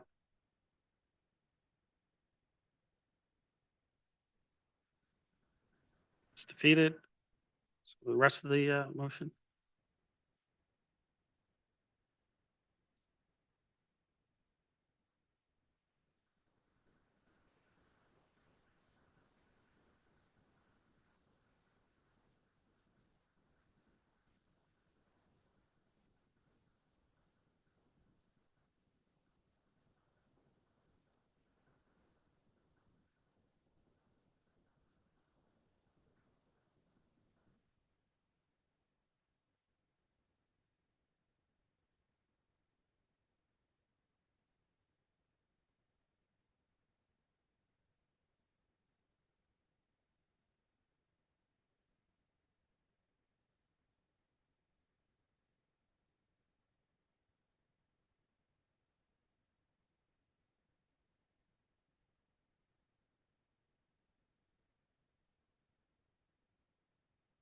Councillor Gardner. Yes. That carries. 8.8.1, Councillor Gallo, you pulled this. Did you want to move the recommendation? No? Someone want to move the recommendation? Councillor Gillen, thank you. Second. Councillor Weiss, thank you. Go ahead, Councillor Gallo. Thank you. While I appreciate the work staff have done, I cannot support this motion. The community planning permit system represents a significant departure from our normal planning process, and my primary concern is the loss of transparency and meaningful community involvement. Under this system, developments that would traditionally come before council through rezoning, site plan, or variance applications could proceed without the same level of public notice, debate, or accountability. Residents and downtown stakeholders expect to be engaged when major changes are proposed in their neighborhoods. This model reduces opportunities for residents to be heard and limits council's ability to weigh in on site-specific impacts. Decisions that shape the future of our downtown core could be made largely behind the scenes, even when they are technically compliant. Planning should not be efficient. It must be open, understandable, and trusted. When people feel decisions are made without them, confidence in the system erodes regardless of the outcome. Downtown Aurora is too important to risk a process that prioritizes speed over transparency. Until there is a clear community support, stronger safeguards, and a defined role for council, I cannot support moving forward. Are there any other comments, questions? Before that, I mean, I got to just say that we went through an extensive public planning process to get to this point. Yes, we did. Mr. Romano, did we go through a public planning process for the CPPS? Similar to any application? Yes, we did, Mr. Mayor. Thank you. We've gone through that extensive process. We've dealt with the public. We've had open houses. We've done everything transparently and open with the public. We've defined the parameters, similar as creating the promenade plan as a secondary plan, similar to creating the OP. We've done all those things and we've done them properly. Is the only way, if we approve this, if an applicant comes forward and wants to build what we've approved as a community, as the residents of this community have decided we're going to move forward, and this council has decided we're going to move forward, then yes, they move forward. Just like anything, if anyone comes in with something that is compliant to our OP, they can go and just get a building permit. But if they're asking, and I'm going to ask you, Mr. Ramuno, if an applicant comes in and is seeking more than what the CPPS allows, does it not trigger a public planning process? Yes, they'd have to go through a complete public planning process. Thank you. So all this does is set the guidelines that we've gone and done an extensive public consultation and already gone through the public planning. So we've done it. If anything comes in above and beyond that, we would go through that process again and be transparent with the public. This is about creating a vision for our downtown, which what this has done, and this is through the engagement of the residents of our community. So I'm not sure what some members are looking at, but we've done that public process. Councillor Gillen, go ahead. Thank you for the comments.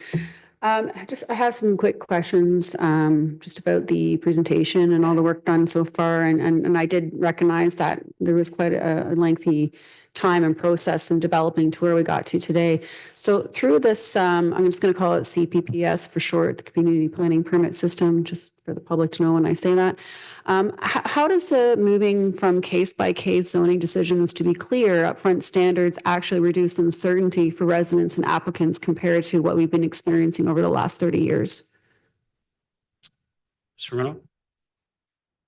To me, Mr. Mayor, what this plan that's in front of council for passing does, it's a very detailed plan from a zoning standard perspective and urban design perspective, where it's very clearly defined. Applicants can now, again, it's another planning tool. Applicants who come in, who comply with the plan, can submit a permit, and within a 45-day review period, go straight to building permits. So it is a streamlined approvals process that essentially combines zoning, site plan, and minor variance applications. for this specific area, again, being our Main Street downtown. So the plan in front of council has gone through a significant consultation and is a very detailed document similar to a zoning bylaw. Councillor?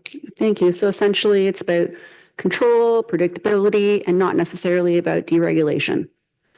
Perfect. And I do say 30 years because I feel like that's probably the number of years we've all been talking about trying to have some sort of plan for the downtown and what it would look like. And we've been talking about it for so long that we've kind of gotten to this point with this plan. Just another question through Mr. Mayor. On heritage and the height and the balance and so forth, can you explain how the step back and massing requirements specifically protect the historic Yonge Street experience and where the additional height is permitted deeper within the blocks? Mr. Rono?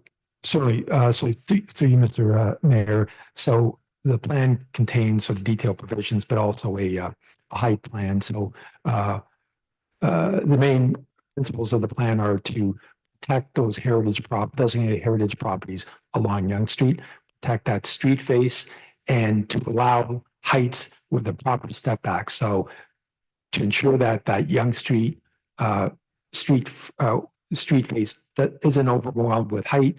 At the third story, there's a 10-meter step back, and then up to 5 stories and a further step back. So as our consultant showed at the last committee of the whole meeting, based on the as of right 5-story permission within this corridor with limited step backs versus the recommended alternative of up to 8 and 9 stories with the greater step backs.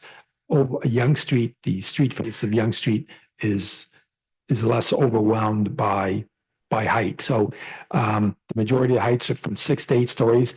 The highest point would be over by Temperance Street at the northwest corner of the planning area, just south of Wellington, east of Temperance, with heights going up to 9 stories with the required step backs. But the Yonge Street street face, you would be looking at 3 stories and then step backs of 10 meters, and then a couple more stories, and then a further step back.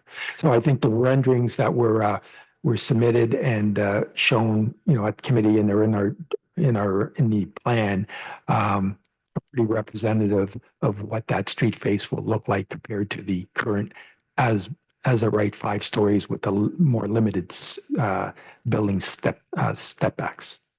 Thank you. And thank you. So essentially, we're keeping the focus on what people see and feel on the historical aspect and not necessarily the raw story counts. That's kind of what I'm hearing. Perfect. And then on the traffic and parking realism, because I know that some people have talked about that, how does limiting new driveways and reducing surface parking downtown help manage the traffic more efficiently and the previous approaches that we relied on adding more parking?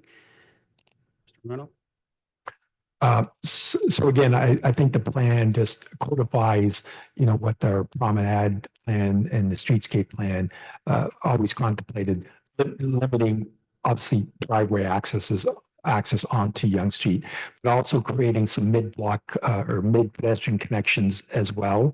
That was identified in the plan as well. Some pedestrian connections and the mid-block connections over to Temperance and Victoria, but it is providing that streetscape along Yonge Street.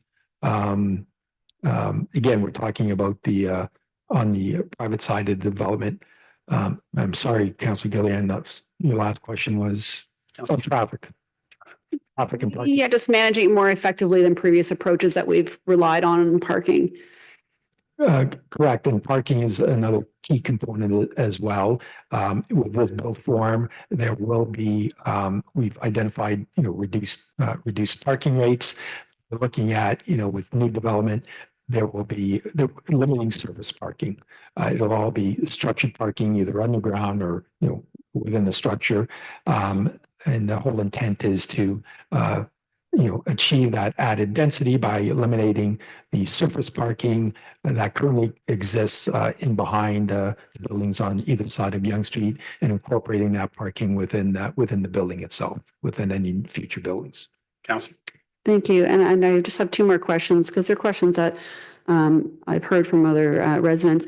On the infrastructure and the water table concerns, can you confirm for the public that the CPPS does not waive any of the technical studies, including the groundwater service capacity or environmental reviews, and explain how those assessments at the application stage are? Mr. Romero? Certainly, through you, Mr. Mayor, again, in any application that would be submitted within this CPPS would require full planning or technical studies, particularly groundwater studies and engineering servicing, functional servicing plans to determine those technical requirements with respect to, achieving the proper groundwater balance and our, infrastructure connections as well. So those technical studies would still be required. What wouldn't be required would be, individual zoning amendment applications or design applications, because that has all been designed and built into the plan before council this evening. Council. Thank you. And the last point, and I do share some of the points about the class 2 and identifying that. So it's essentially on staff discretion and those guardrails that are protected for the type of development. So for the class 2 applications approved by staff and such, what internal checks and escalation triggers are in place to ensure decisions remain consistent with the urban design guidelines and council's intent? Mr. Romero? Certainly, through Mr. Mayor. So in the report, we've identified the 3 classes. Obviously, the first class is if an applicant permit is submitted that complies with the intent of the bylaw. So that permit doesn't vary from the standards within the bylaw. Class 2, where the intent is to provide myself or staff delegated authority to deal with minor variances. And I think, I provided some examples of those. There'll be few and far between. Some of those variances could be perhaps a reduction in the required parking for a given area, or more likely a small reduction in either a building setback or step back. The class, and then council's provided clear direction, and I've been clear to council with respect to that those would only be minor variances that would be delegated to staff. Class 3 would then trigger an application or official plan amendment being required, coming back through a public consultation where an applicant isn't complying with the intent of the bylaw with respect to heights. If they're clearly asking for greater heights, that's a class 3. Just for, sorry, through you, Mr. Mayor, with the class 2, I know, for example, when there's a complete application, and often when there's no zoning requirements or adjustments and so forth, we'll get a notification in our council inbox saying we've received a complete application if there's any comments or so forth. Is that something that would continue to happen at that class 2 stage? So if councillors did have some sort of comments or wanted to flag, certainly would share those comments. Would that practice still continue? Mr. Romero? Certainly through you, Mr. Mayor. I mean, it's always my intent, as we do now, we submit for council's information, site plan applications, any CPP applications that are received. I will certainly continue to circulate those to council for information, and I will be updating council on any applications that may fall into a class 2 as well. Thank you. I appreciate that. And I think I've said this before when we first started talking about this plan, was depending on the council of the day or the planning department of the day, and there's an application that comes in, we want to make sure that we're consistent with the vision of the town, because over time these could change just depending on, who's sitting around the council table at that time. And if we're giving delegated authority, we certainly want to have that opportunity to allow our comments to be heard. Councillor Weiss? Yes, thanks. And pretty much everything's been asked. Councillor Gillen must be talking to the same people as me. The question that has left that's similar. First of all, this is a great application. I appreciate all the work and thought that's gone into it, and I think it's going in the right direction. But the problem is, for me, is that this is the right direction that could last for 50, 60 years. It's monumental for our downtown. So I appreciate what Councillor Gallo says about making sure that we had the consultation we need and all of that. Ergo, in my discussions with people about this, they're not really sure about what this is. And when I explained that, they said, well, what kind of notice would be given to local residents? Because I've had conversations with a lot of local residents at the town square on construction, on parking, on traffic, on congestion, et cetera. And it seems to me that this planning permit, particularly in class 1 and 2, as Councillor Gilliland suggested, is that there will be very little that goes out to the residents on either side of Yonge Street that announces this, and there'll be no opportunity for them to ask those typical questions about parking, about traffic, et cetera. So would you just run me through what will happen when parcel A in on the downtown area, don't care whether it's east or west, what will happen? And who's going to be informed about what's happening? Could you just walk me through that, please, through you, Mayor, to Mr. Ramuno? Mr. Romano? Through you, Mr. Mayor. So again, just to be clear, I mean, the intent and the purpose of the CPPS is to streamline the planning approvals process. So with the approval of the bylaw, if one of the owners within that study area then submits an application, and they comply with the development standards, there's no further public consultation. The consultation was that we undertook over the past year led to hopefully council's adoption or passing of these bylaws. So there would be no further consultation. Quite frankly, aside from any application that is submitted is a complete application. It's on the public record, but there's really no any future public meetings or public consultation required. Again, as I mentioned, provided they comply with the class 1 or class 2 provisions and all the development standards in the bylaw. Councillor? Okay, so just go ahead. Sorry. Go ahead, Mr. Romano. To you, Mr. Mayor. I just want to be clear again, in the intent of the PPS, and our consultants did a very good job with the renderings, right? We showed the as of right 5-story built form that could be built with the limited step backs, and the preferred option plan that was designed with the that resulted in the bylaw with the increased height, but the increased step backs and the more appropriate urban design built form. That was the original as of right permissions, had been in our promenade plan for since 2010. So, and we undertook significant consultation with that. But again, the CPPS is a new planning tool, and the intent is to streamline that planning approvals process, in one of our key strategic growth areas. Great. Okay. Councillor? So I looked at a few things that were brought to my attention. What about this and that? So I looked on Appendix 2, pages 16 and 17, regarding decisions, approvals, appeals. And it states that the town may impose certain conditions, and there are 20 of them, including studies such as traffic and environment.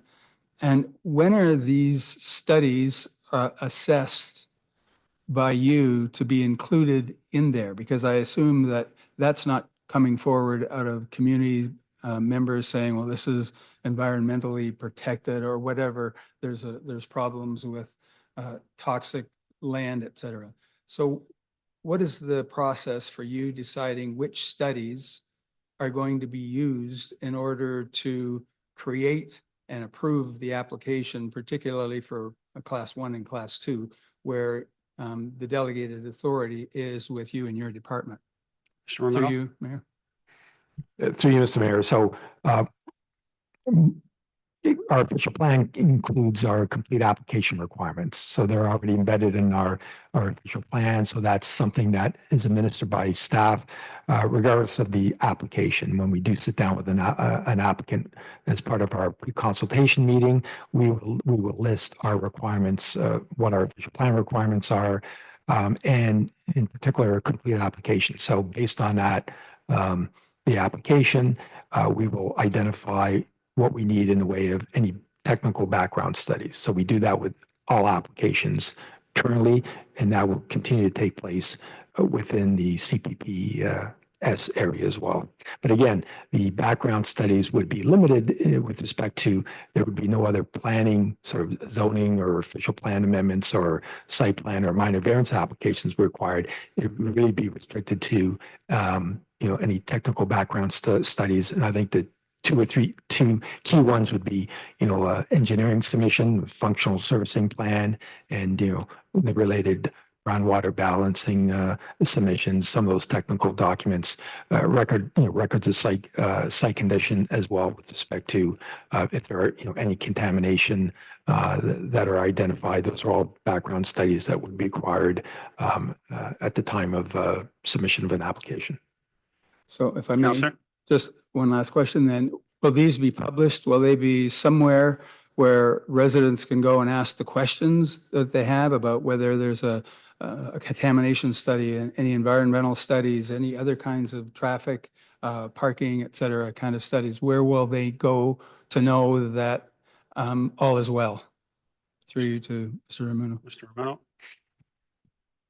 So again, through Mr. Council, any planning all planning applications are public. So if members of the public request a review of any planning application and related background studies, we always make those available. Councillor? Okay, just wanted the public to know. Thank you. Councillor Gardner? Thank you, Mr. Mayor, and I misspoke. We have gone through our regular public planning process that we would do with any development application. I believe that was the answer. Yes. We're not dealing with any application here. We're dealing with a vision that is going to be an enormous change for the downtown. Do I agree with it? I do. Do the residents agree with it? I have no idea. Nobody I've spoken to in the last week has any idea about this. Even the Auroran has got the wrong plan on its front page. It's got the plan that we rejected. So I think this is perhaps the most monumental thing that we're going to do in Aurora ever. I could say we need a referendum, but we know referendums, they don't work very well. But definitely what we need to do is more education, more engagement with the public. If we approve this tonight, it's set in stone. I'm not ready to do that. I believe we're all here to represent the residents. And frankly, I think as many people don't pay any attention to politics, most people are unaware, and okay, but it's our responsibility to make them aware. And I think they're going to agree with it because I think it's very well done. And, but I want to know that. I want to have the feedback. And one open house, a public planning meeting, and it went to a couple of committees or a few committees. That's not enough for me. So sadly, I will not be able to approve of this tonight. And I will be pulling the 3 bylaws that refer to it. Councillor Kim? Thank you, Mr. Mayor. I understand the concerns, of fellow colleagues who've indicated, that for each application that comes in, residents need further opportunity to communicate their concerns, And this might be a blanket approval of all planning applications. But I think, having gone to the public open houses, seeing the impacted residents there, perhaps not all, but there were impacted residents there. There were property owners there. There were members from the Economic Development Corporation there. And we received, and I heard a lot of positive comments for the CPPS. And indeed, most of the people, if not all of the members of the ECDev board or the corporation, see this as a tool so that we can revitalize the downtown. And so I think it would be a huge setback if we didn't approve this this evening. And, it's our downtown revitalization. I mean, that's been talked about. We've talked about this for 8, 10 years, 12 years, that it's been talked about 30 years prior. And, we have this momentum going with Aurora Town Square. And, I would like to keep the momentum going. And I think this is a huge step in in the positive progress in the Yonge and Wellington corridor. And I think that our business owners have said that this would be a very positive impact to that end. And so I'd be in support of this. And when you look at other communities like Brampton and Gananoque that implemented CPPS, Gananoque did it town-wide, and Brampton was in their downtown core, and they were able to, preserve, historical and, history of their architecture and the personality and the character of their downtown core. So there are examples out there to believe that this is a step in the right direction. So I'll be in favor of this. Councillor Gilliland, second time. Thank you. Sorry, I just couldn't help myself. There's been a lot of talk about not knowing about it. And I guess I've just been one of those people who have been waiting for this to happen. And I remember when we decided to explicitly recognize this downtown as a priority back in 2019. And this is something we've been talking about for years. And maybe to me, it's a little bit more it's closer because I live in the town park area and I've been involved with the BIA as well. And I was on Active and so forth. And this has been a topic of discussion for many, many years, including previous term with the current property owners there and residents as well. So when I say 30 years, we've been trying to regulate and plan for this downtown for at least 30 years, I know. And what we've learned is that the unclear rules don't protect our downtown. What they create is a lot of uncertainty, appeals, and one-off decisions, and benefits whoever can push the hardest. And I find this approach here is really different. It doesn't simply just allow more height. What it does is it controls where and how height happens. And along Yonge Street, the historic scale is protected through the deep setbacks, keeping the street human scaled look and facade. The taller portions are pushed back in the interior blocks, as we all know, for that heritage facade. And on the traffic, I mean, again, we're going to talk about this again. We've been talking about this at great lengths. This plan accepts the basic reality that historic streets can't be widened. And instead, we're just adding surface parking and driveways. It's focusing on walkability, internal parking, fewer access points on Yonge and Wellington, which is great. Traffic and service studies are also required for all these projects, and that's already been established in these conversations. Heritage protection remains central. This is the part I really like. And it isn't about freezing downtown in time. It's about ensuring new development respects the character and the rhythm that makes it so special. And the most dangerous thing to do for a historic downtown isn't thoughtful growth. It's unmanaged growth. And I find nothing in this plan bypasses a technical review. The groundwater, infrastructure, capacity, environmental impacts, all those are going to be still studied. And that's been proven in this report and this conversation today. No plan is going to be perfect, but the alternative is unpredictable change without clear guardrails. And that's what we've been talking about constantly and exhaustively for years and years. What this gives us is clear rules, strong protections, and better outcomes for our downtown. I'm sorry I need to repeat a lot of that, but I am a little bit passionate about this area, and that's how I feel about moving this forward. I'm excited about it, and I'm really glad that we have something in place that will give us some sort of guidelines on shaping what our downtown is to be in the future. Thanks. You, Councillor Gardner, second time. Thank you. And I'm not disagreeing with anything that you said, Councillor Gallo. And I'm glad that the business owners on Yonge Street like this, because we need to help them. And we've been trying to help them since I was on council to begin with.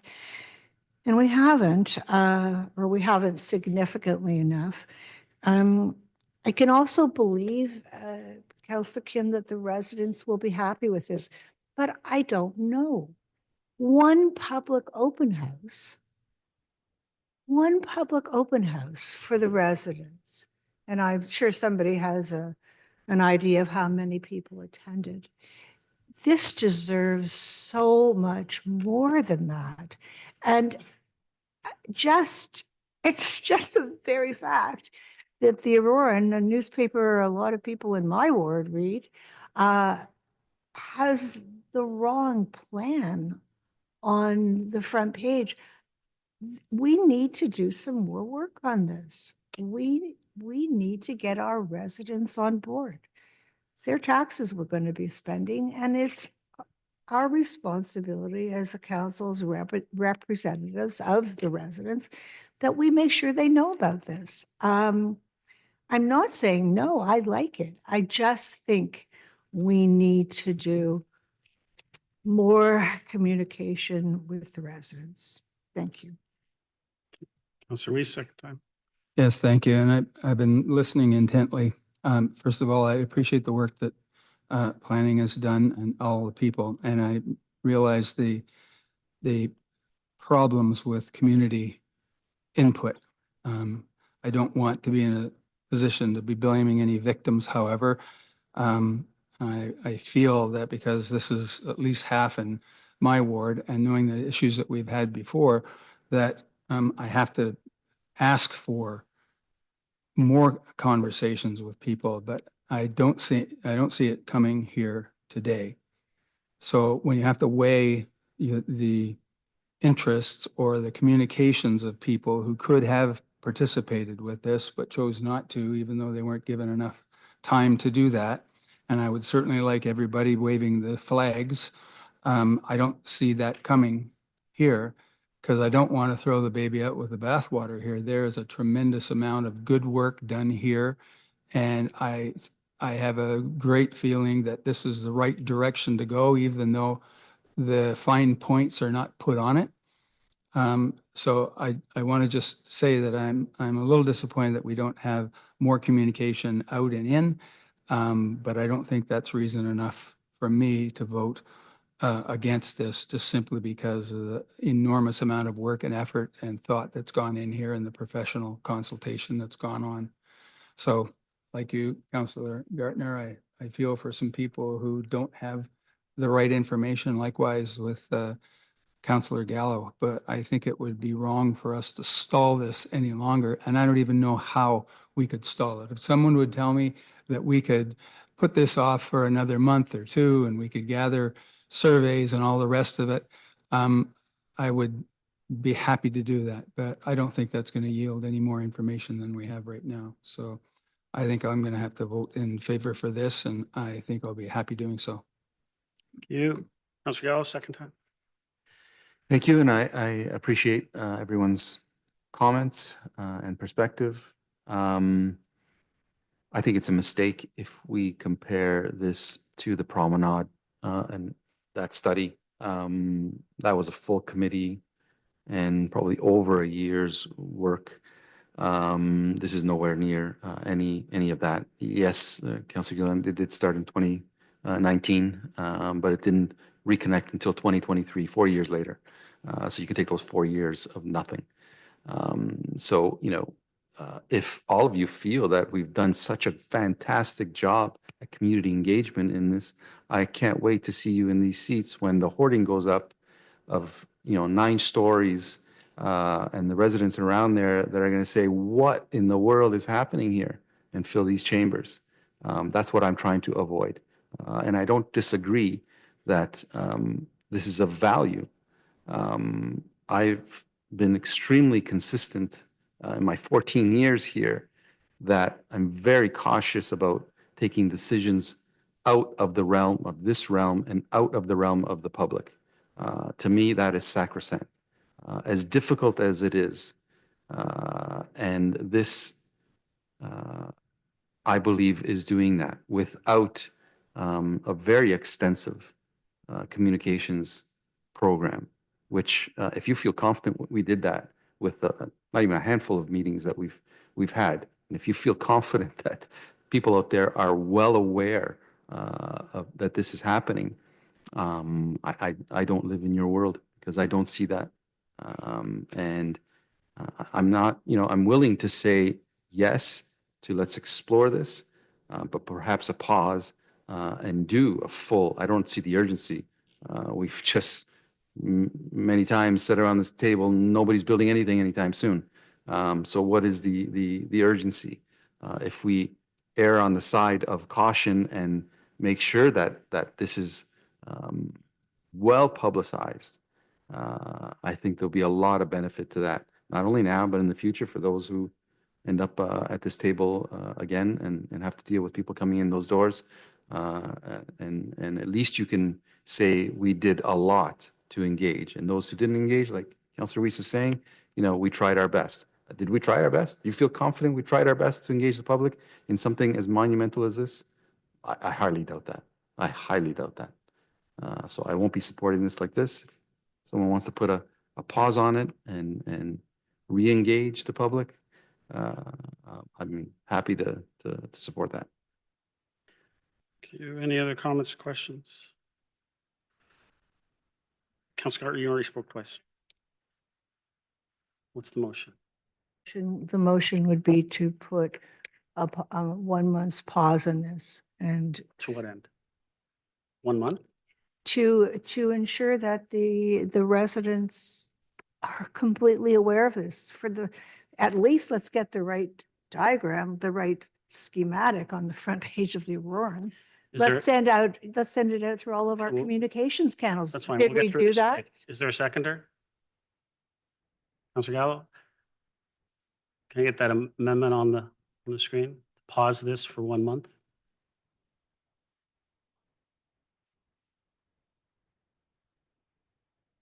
To do public outreach?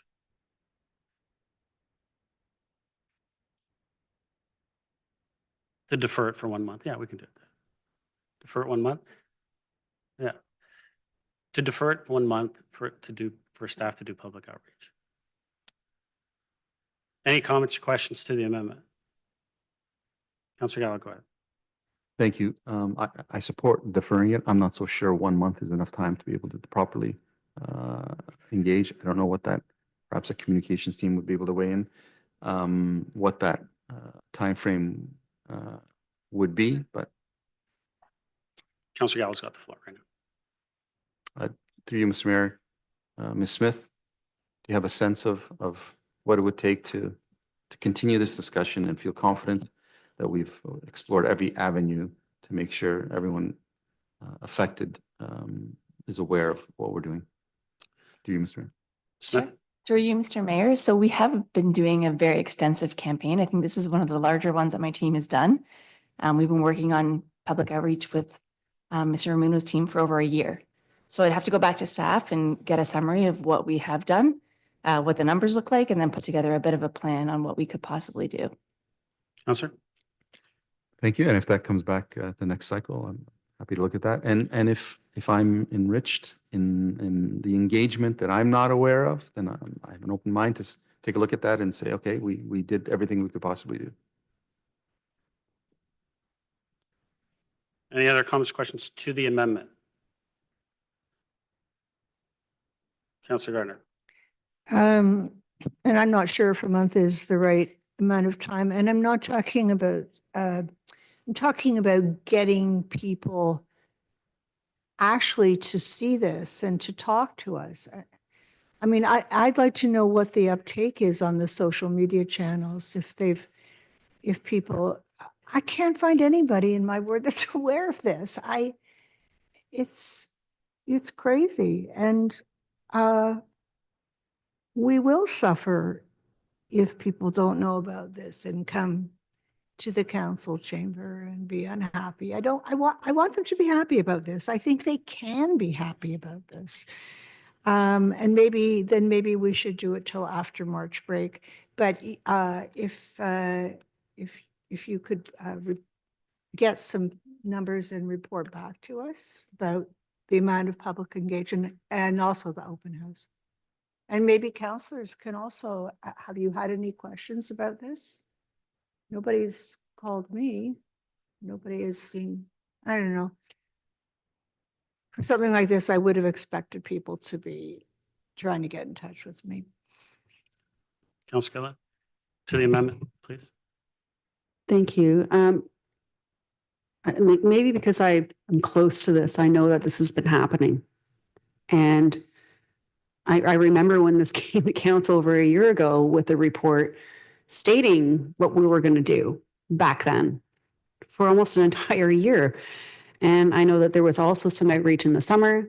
We had our public planning special meeting in October. It's almost the exact same thing. I didn't see any additional, unless information from council out to the public, if they were that concerned and standing up and saying we need to do more, then I don't really see much change from what we were presented back in October, about 4 months ago or so. And I just don't see the value in waiting an extra month for this, to be quite honest. This has been going on for a long time, wanting to see something go happen here in this downtown for the last 30 years. And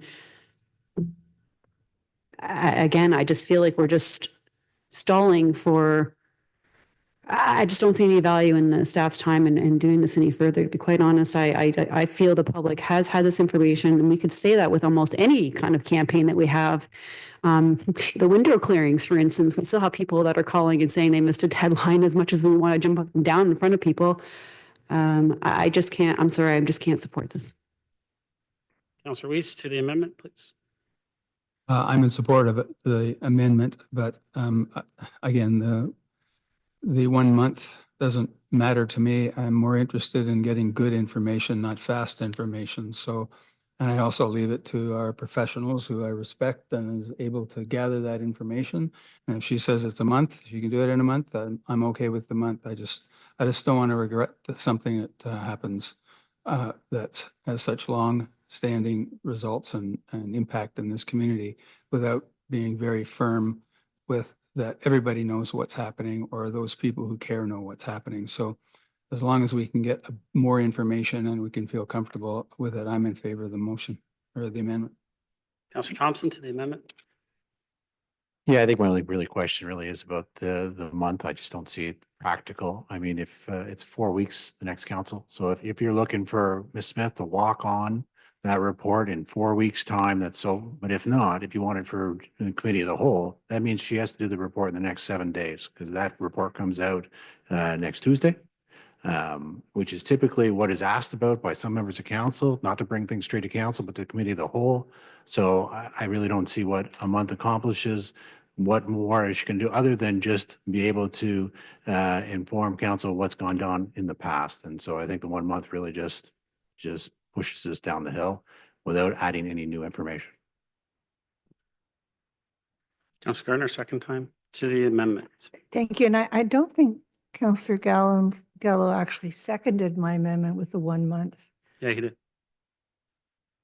That I would like to respectfully, as Councillor Thompson said, to be respectful to staff, to make it 2 months or after March break or something that just gives a little more time. Councillor Gallo, are you okay with that? Thank you. Mr. Mayor, are you okay with that? The mover and seconder, all right? Councillor Gallo, second. And so be it. 2 months. 2 months. Any other comments or questions to the amendment? Okay. I'm not in favor of the amendment. More time, more discussion, not enough community. We've done all of that. But I think it's been mentioned. We've done, from a communication standpoint, we've been dealing with this for a long period of time, as extensive as we've done in any public planning setting, any application that comes forward. And yes, this is our downtown, and yes, we're all cautious about it.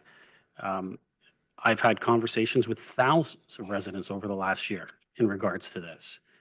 And they're all excited to see something happen in our downtown. They like the plan. I've been talking about the details of the plan. Call the vote on the amendment.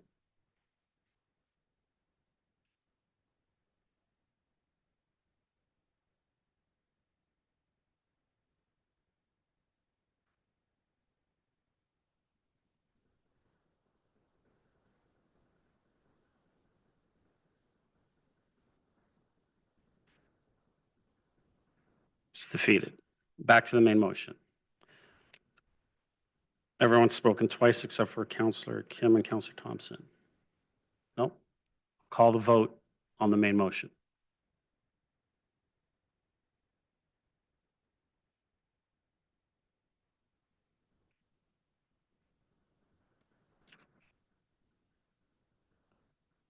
That carries. 8.8.2, Councillor Gallo, you pulled this one. Did you want to move the recommendation?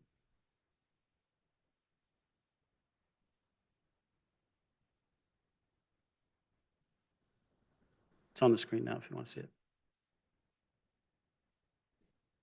You seconder? Councillor Gallo, go ahead, Councillor Gallo. Actually, I just wanted to make sure that it was going to be referred to Okay. to the committee. Okay. Any other comments, questions? Call the vote.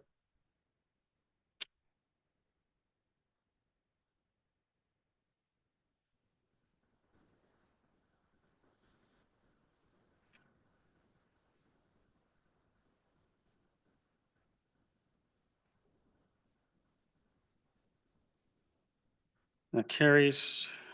8.9.1, Councillor Kim, you pulled this one. Councillor, I don't know. Councillor Kim, did you want to move it?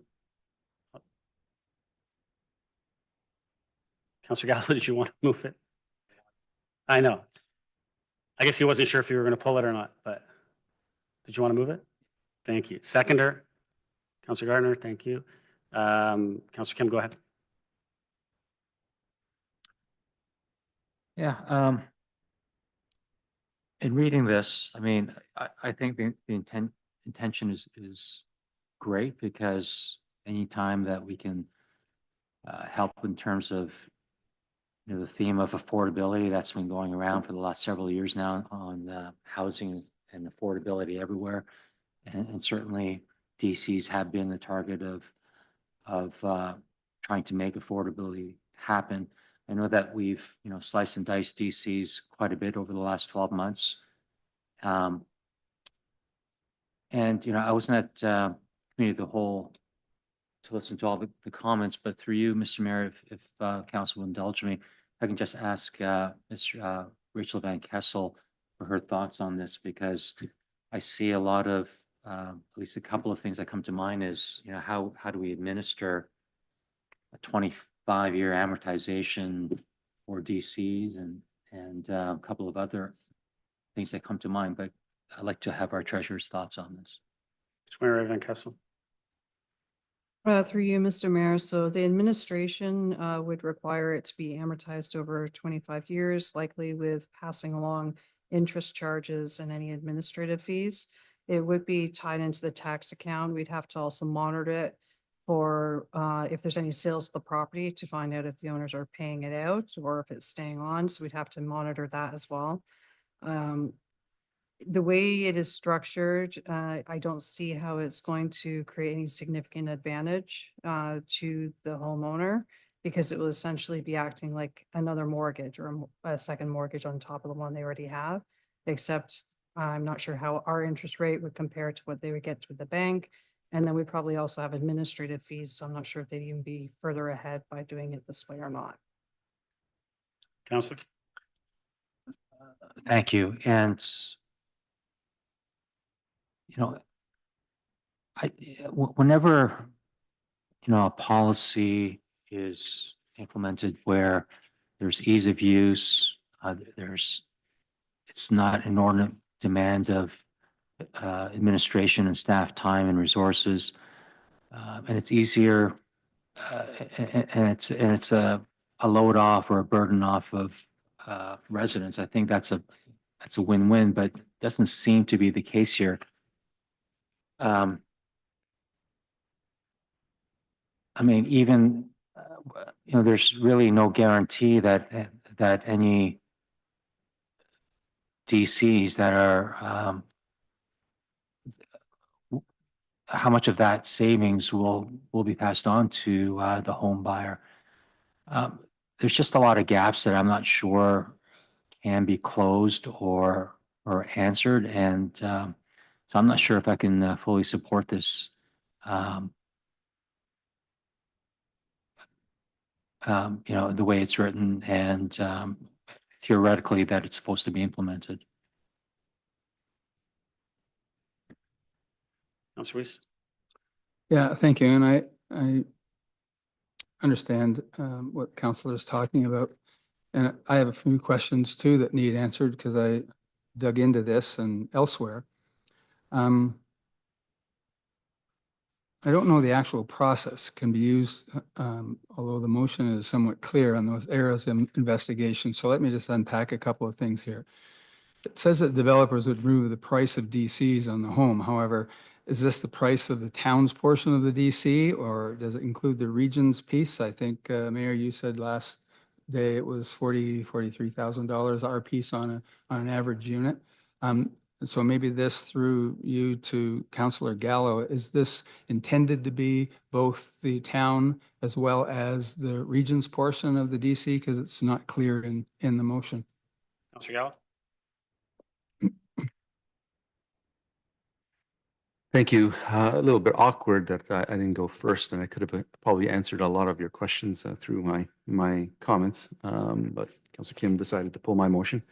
My intent, and again, this is a request for a report back. So there's going to be gaps. There's no doubt about it. It's a concept, and in my view, it would cover all three, not just the town's portion.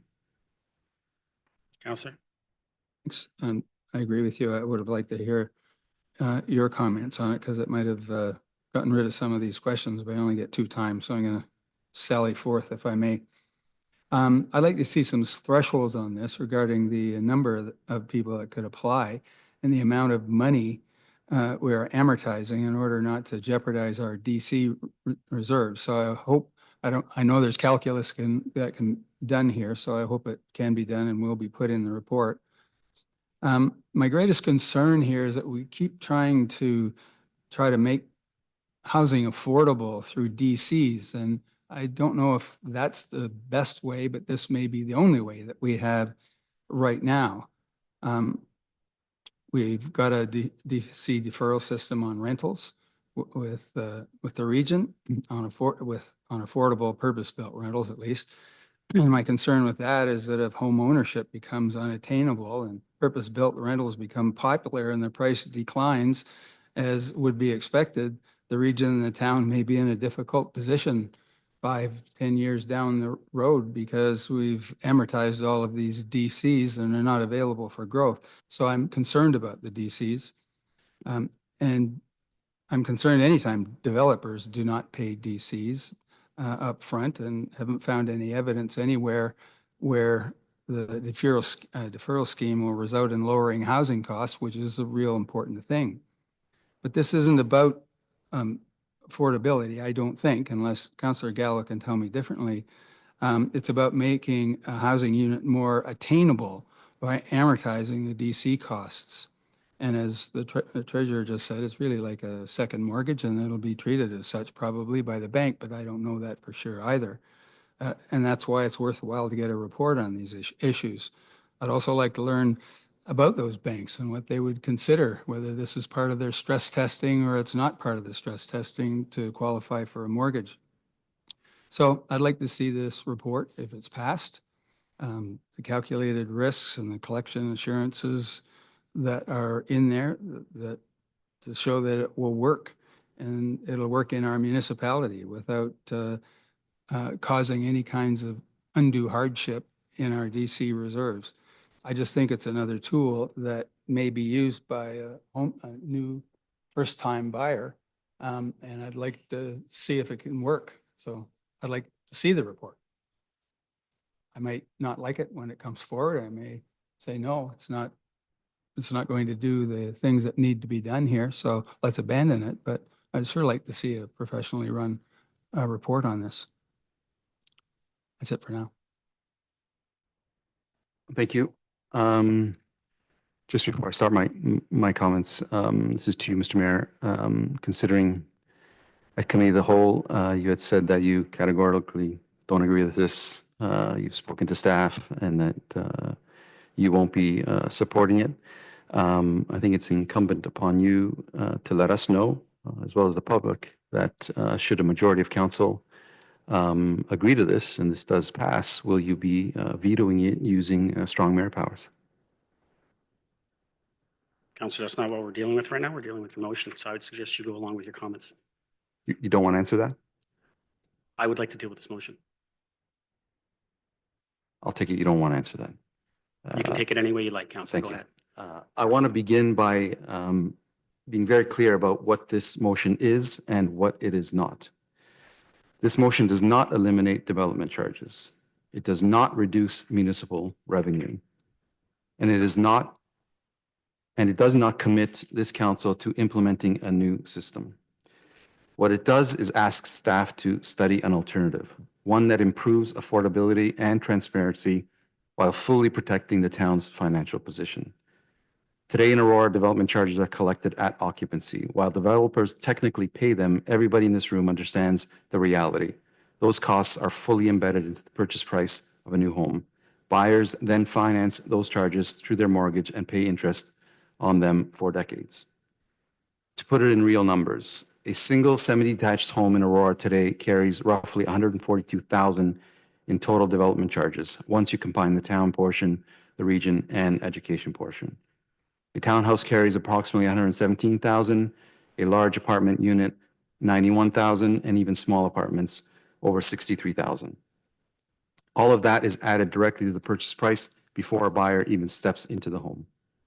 Under the concept being studied, the amount would be removed from the upfront purchase price, itemized clearly, and separated.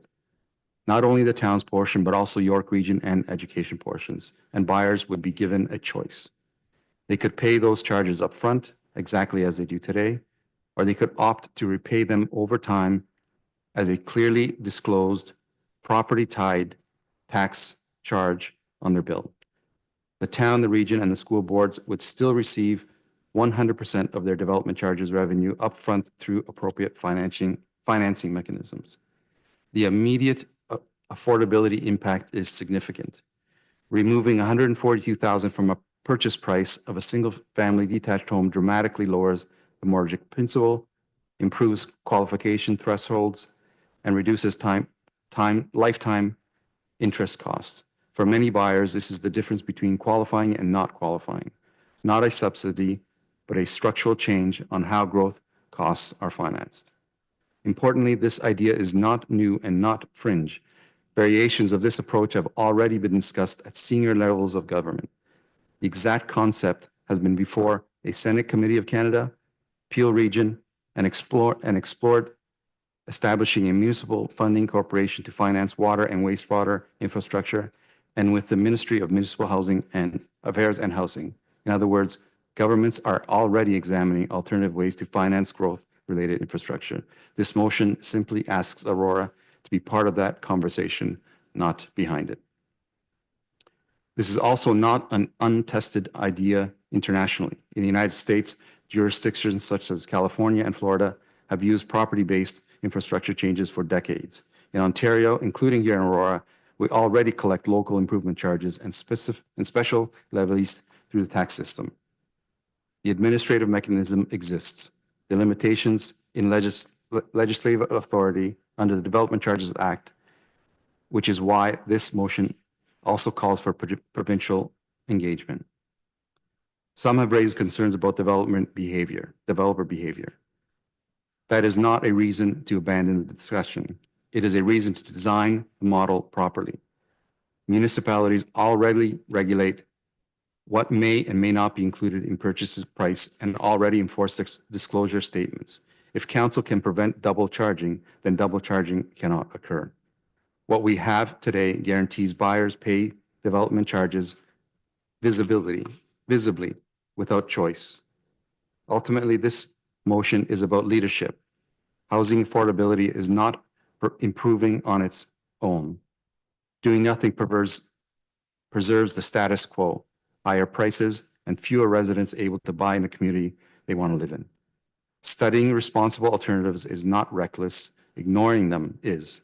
I am asking council to support this motion, not because it mandates change, but because it allows us to reevaluate it professionally, transparently, and with full financial rigor. Councillor Gallo.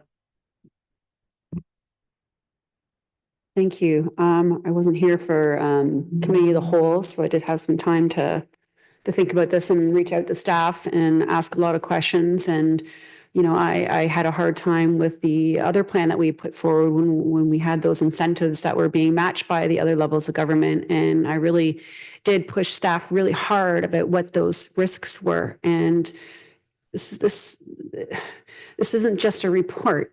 This is an investigation. This is a lot of work.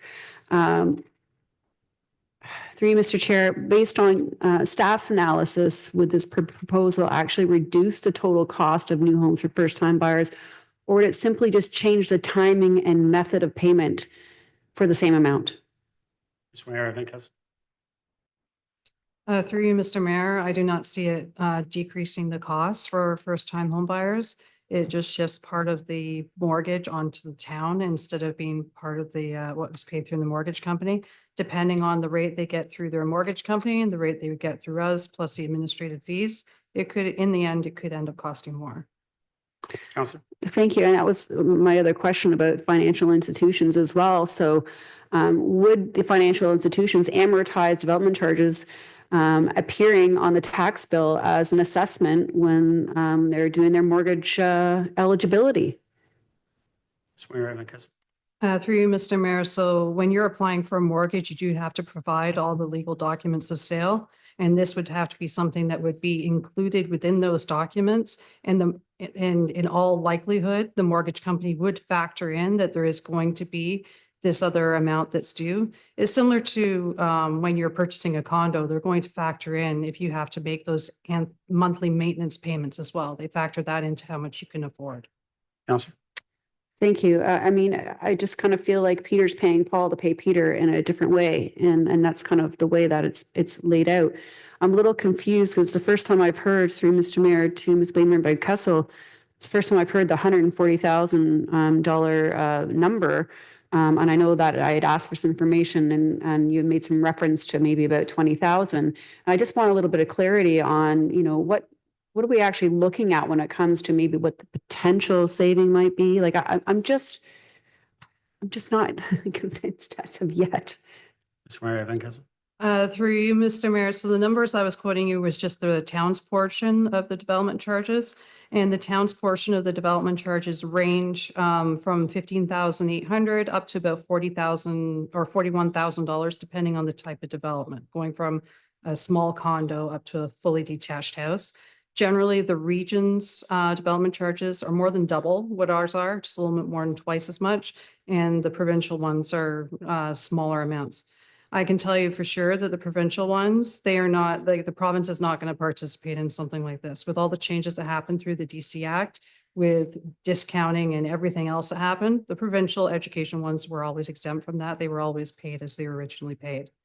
The region, for us to float theirs, they would need to participate in this because the town would never be able to afford to take on that level of debt burden with the amount of development charges that they collect compared to us. Council. Thank you. And I understand as well, if I may, we're not allowed to defer debt further beyond 20 years.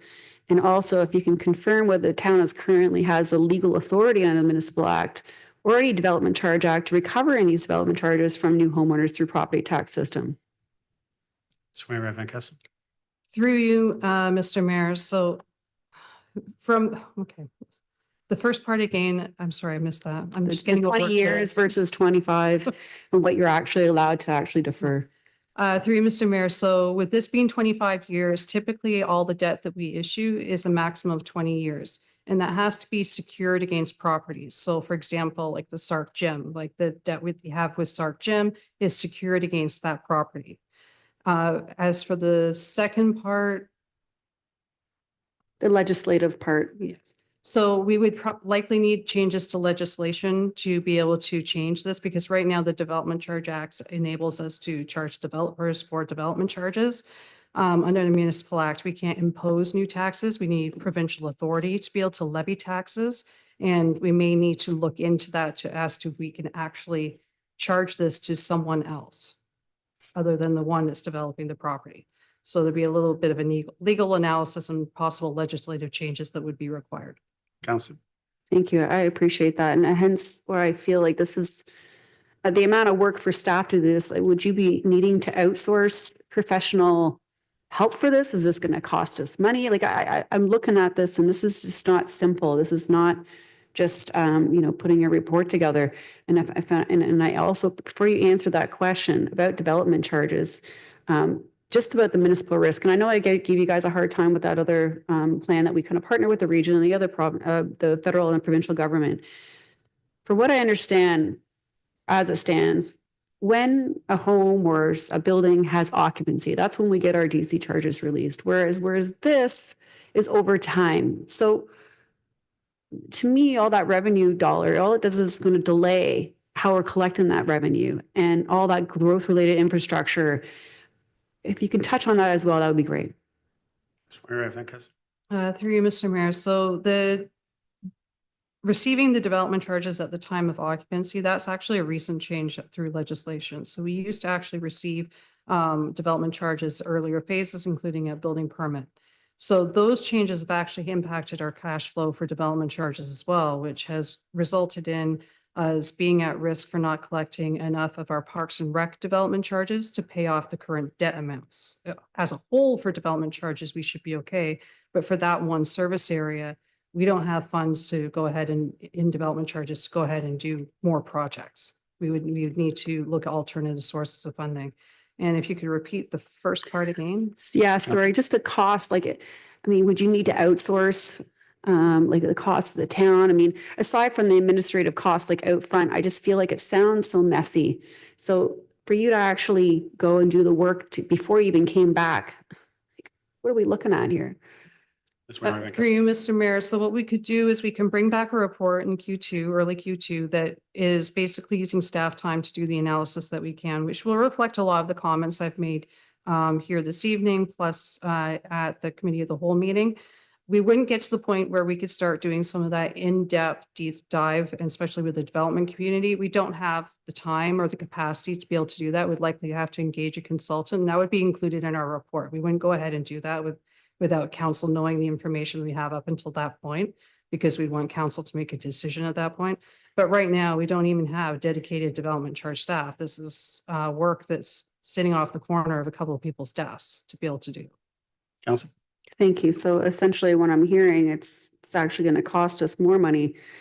I understand the intent. I really do. And, thank you for sending earlier at 5 o'clock today about, other examples across other municipalities in the US.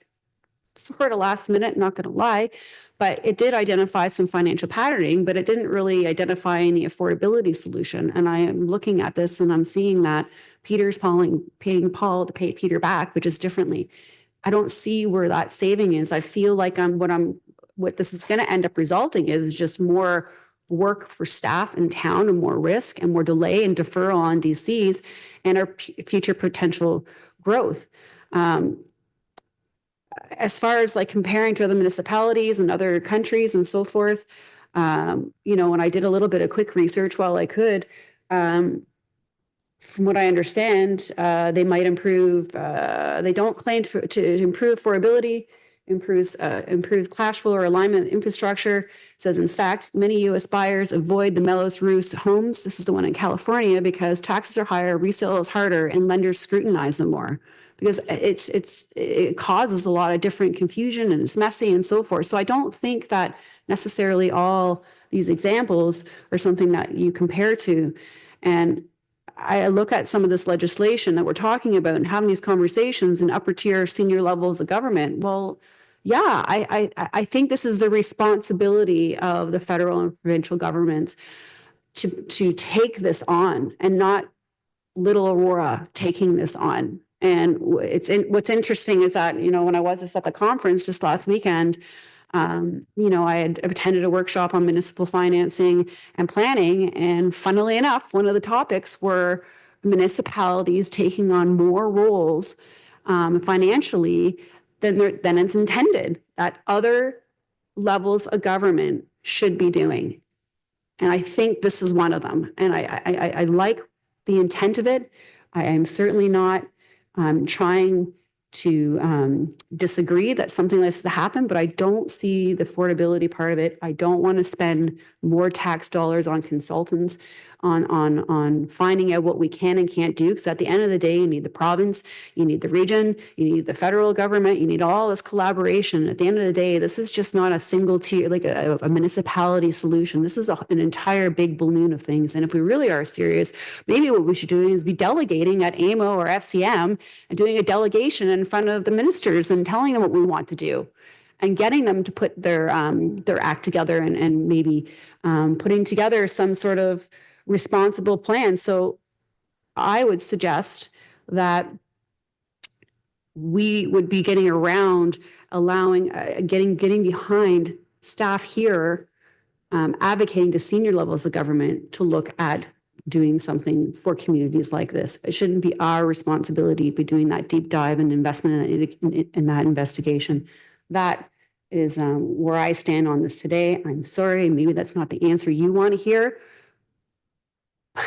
But to me, this falls on the heels of other levels of government.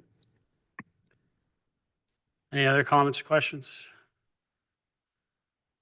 Councillor Thompson. Thank you. You know, I certainly echo some of the comments and concerns that Councillor Gilliland has. You know, I appreciate the comments from our Director of Finance, the concerns she shared about the administrative burden and some of the issues with the motion itself. But, you know, at the heart of it all, I mean, I just, like Councillor Gilliland, I struggle to see how this improves affordability. And, you know, the example of condos and condo fees, because at the end of the day, this is not supposed to be about what's the purchase price of the home. It's about what people can afford week to week, month to month, year to year. And whether you have one bill or two, the total will remain the same. Their payments, what they can afford based on what their income is not being reduced. It's not being, you know, made any easier. The total amount, whether it's, you know, partly to the bank and partly to the town, the total is still the same. And so I don't see how this improves affordability. You know, and again, I appreciate the cities and the information that Councillor Gallo provided today. But again, you know, to some degrees, it's not apples to apples. Those are land improvement taxes. Those are about capital projects. Those are about, you know, a little bit different things. And perhaps if I had more time, I could spend more time, you know, reading about it. We had asked about it for 2 weeks. We got it today. But again, at the heart of this, we're trying to look at some way to make homes more affordable and make it easier for people. I don't see it here. I share those concerns that have been voiced around the table. I'm concerned that our Director of Finance is not necessarily supportive of this, given the administrative burden. And so I'm not supportive of it. Any other comments or questions? Before I call the vote, I'll speak to this too. I mean, let's strip away the nice language and talk about what this motion actually does. This is a shell game. a very transparent one. Takes development charges off the developer entirely and dumps them onto the home buyer as a long-term municipal tax. Developer doesn't pay. They don't carry the cost. They don't carry the risk, and they collect their profit and walk away. Meanwhile, the homeowner's left with a 25-year bill attached to their property, payable whether they stay, sell, or struggle. That is not affordability. That's not attainability. That is offloading costs onto families. And let's not pretend that this lowers the price of housing. There is zero guarantee, zero, none, that a developer would reduce the purchase price by a single dollar. All this does is hide the cost and make it less visible at the point of sale. This is not responsible governance. This is not fair to the homeowners. This is not leadership, and I will not support shifting developer obligations onto residents or asking staff to legitimize this idea with a report. Developers win, homeowners lose. I'll call the vote.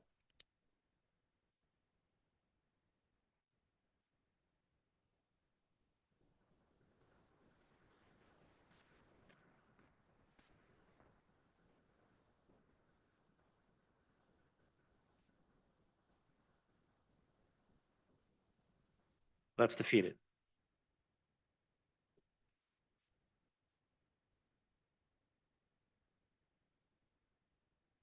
(9.2). It's the memorandum regarding the committee appointments. Does someone want to move that? Councillor Gilliland, thank you. Councillor Weiss. Any comments or questions on those appointments? I'm assuming that the two members want to be on that task force? Yeah? Okay. Call the vote.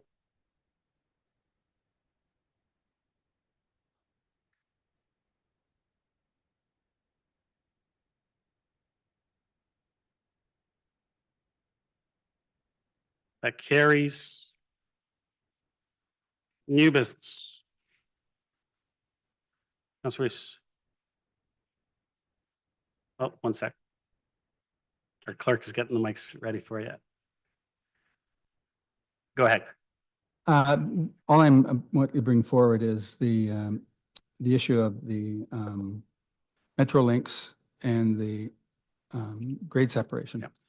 On December 3rd, you said that you thought that you would have some report in the first part of the year about whether or whether not. I know you talked about the other important issue, which is the St. John's exchange, and that's just a non-starter because of money until we can get somebody to pay for that besides ourselves.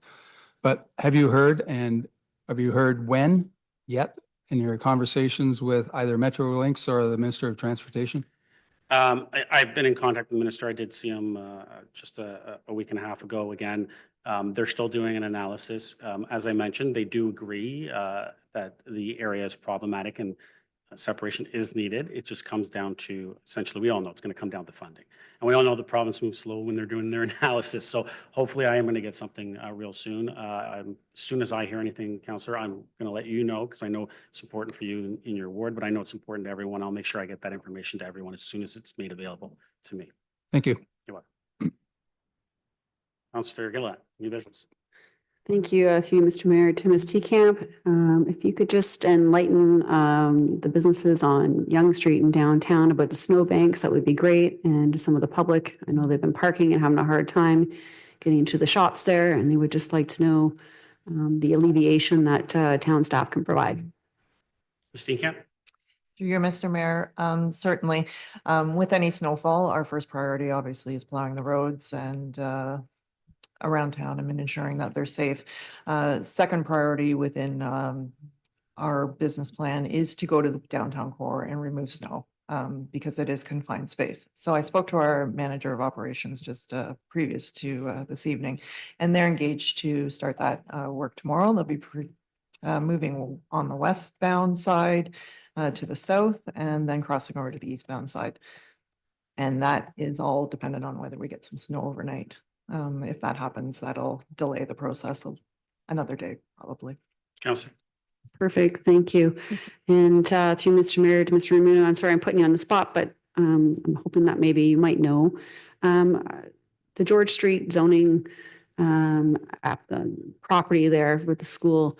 It is intended to coming back to council, and just some questions as of when you think that timeline might be, when we might expect to see that. Sure. Mr. Mayor, yes, we canceled the report, I guess. Oh, here, Mike. Sorry. So we're planning to bring the bylaw forward for council's passing at the February meeting. February? February. Perfect. Thank you. Councillor Gardner, new business? Thank you, Mr. Mayor. It's not exactly new business, but I think you'll allow it. Yes, go ahead. I know. Yeah, go ahead. Today is Holocaust Remembrance Day.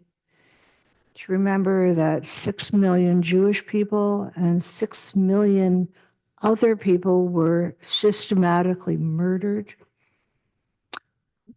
Only my husband's mother and father survived. All of the rest of their immediate and extended family did not.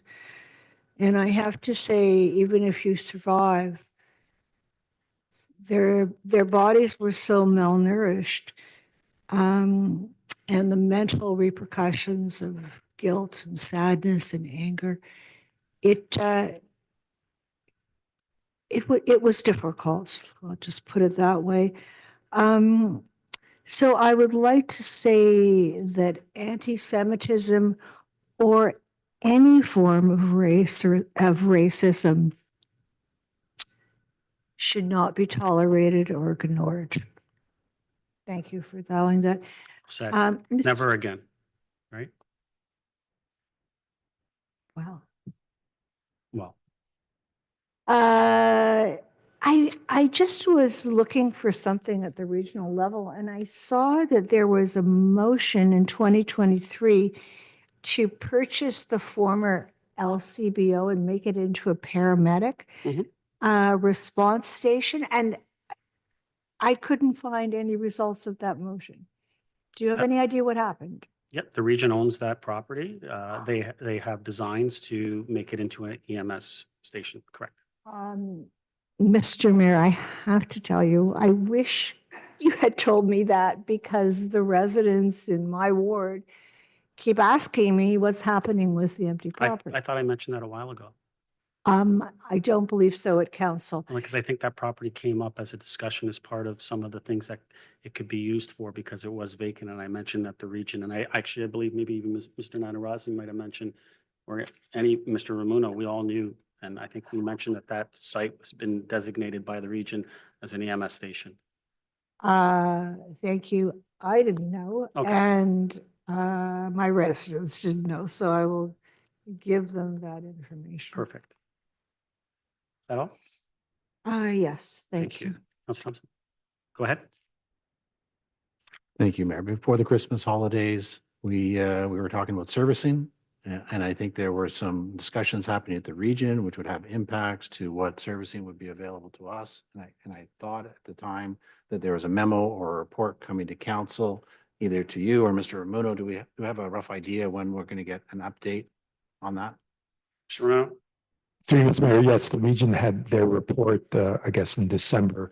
So staff's working on a report for our council, an update on the servicing allocation. We're trying to get something on for that February meeting, but it'll likely be the March meeting. Thank you. Councilor Gallo, new business. Councilor Kim, new business. Bylaws. You wanted one separate, right?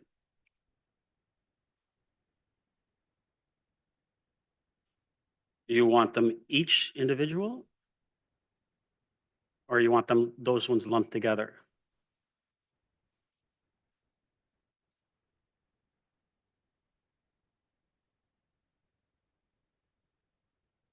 Okay, so we're gonna do 11.1, 11.2, and then we're gonna do 11.3, 4, and 5 together, correct? That's what you want? Okay. Any other suggestions on that, or am I going with, okay, I'm going with that. So we'll do, Linda will do 11.1 first. Okay. Call the vote on that.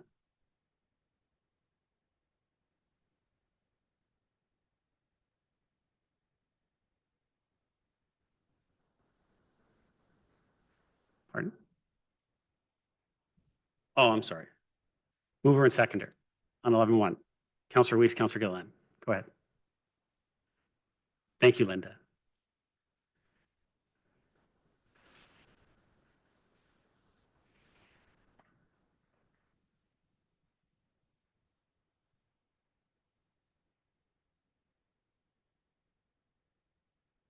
That carries.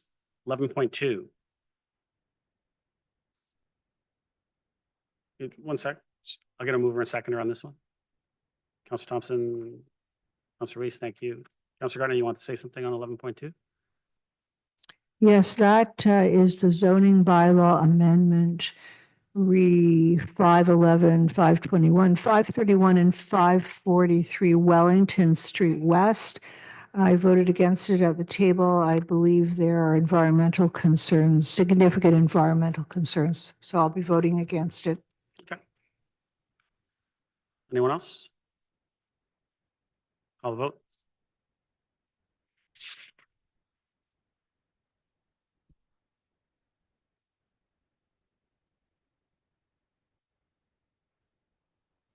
That carries.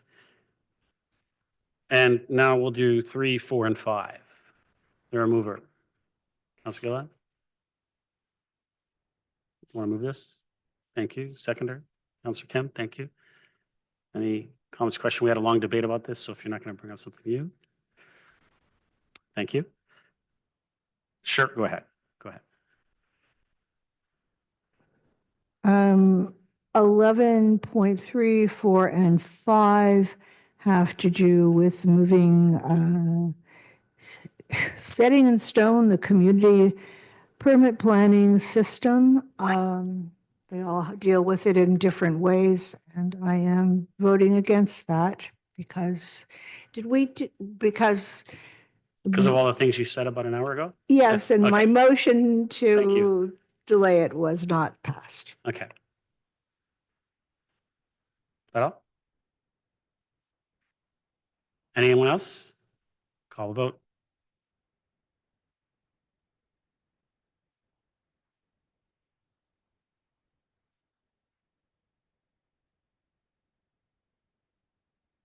That carries.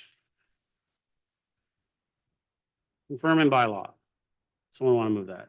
Councillor Thompson. Councillor Weiss. All those in favor? Opposed? That carries. Motion to adjourn. Councillor Gilliland, Councillor Kim, all those in favor? Opposed? That carries. We are adjourned. Thank you, everyone.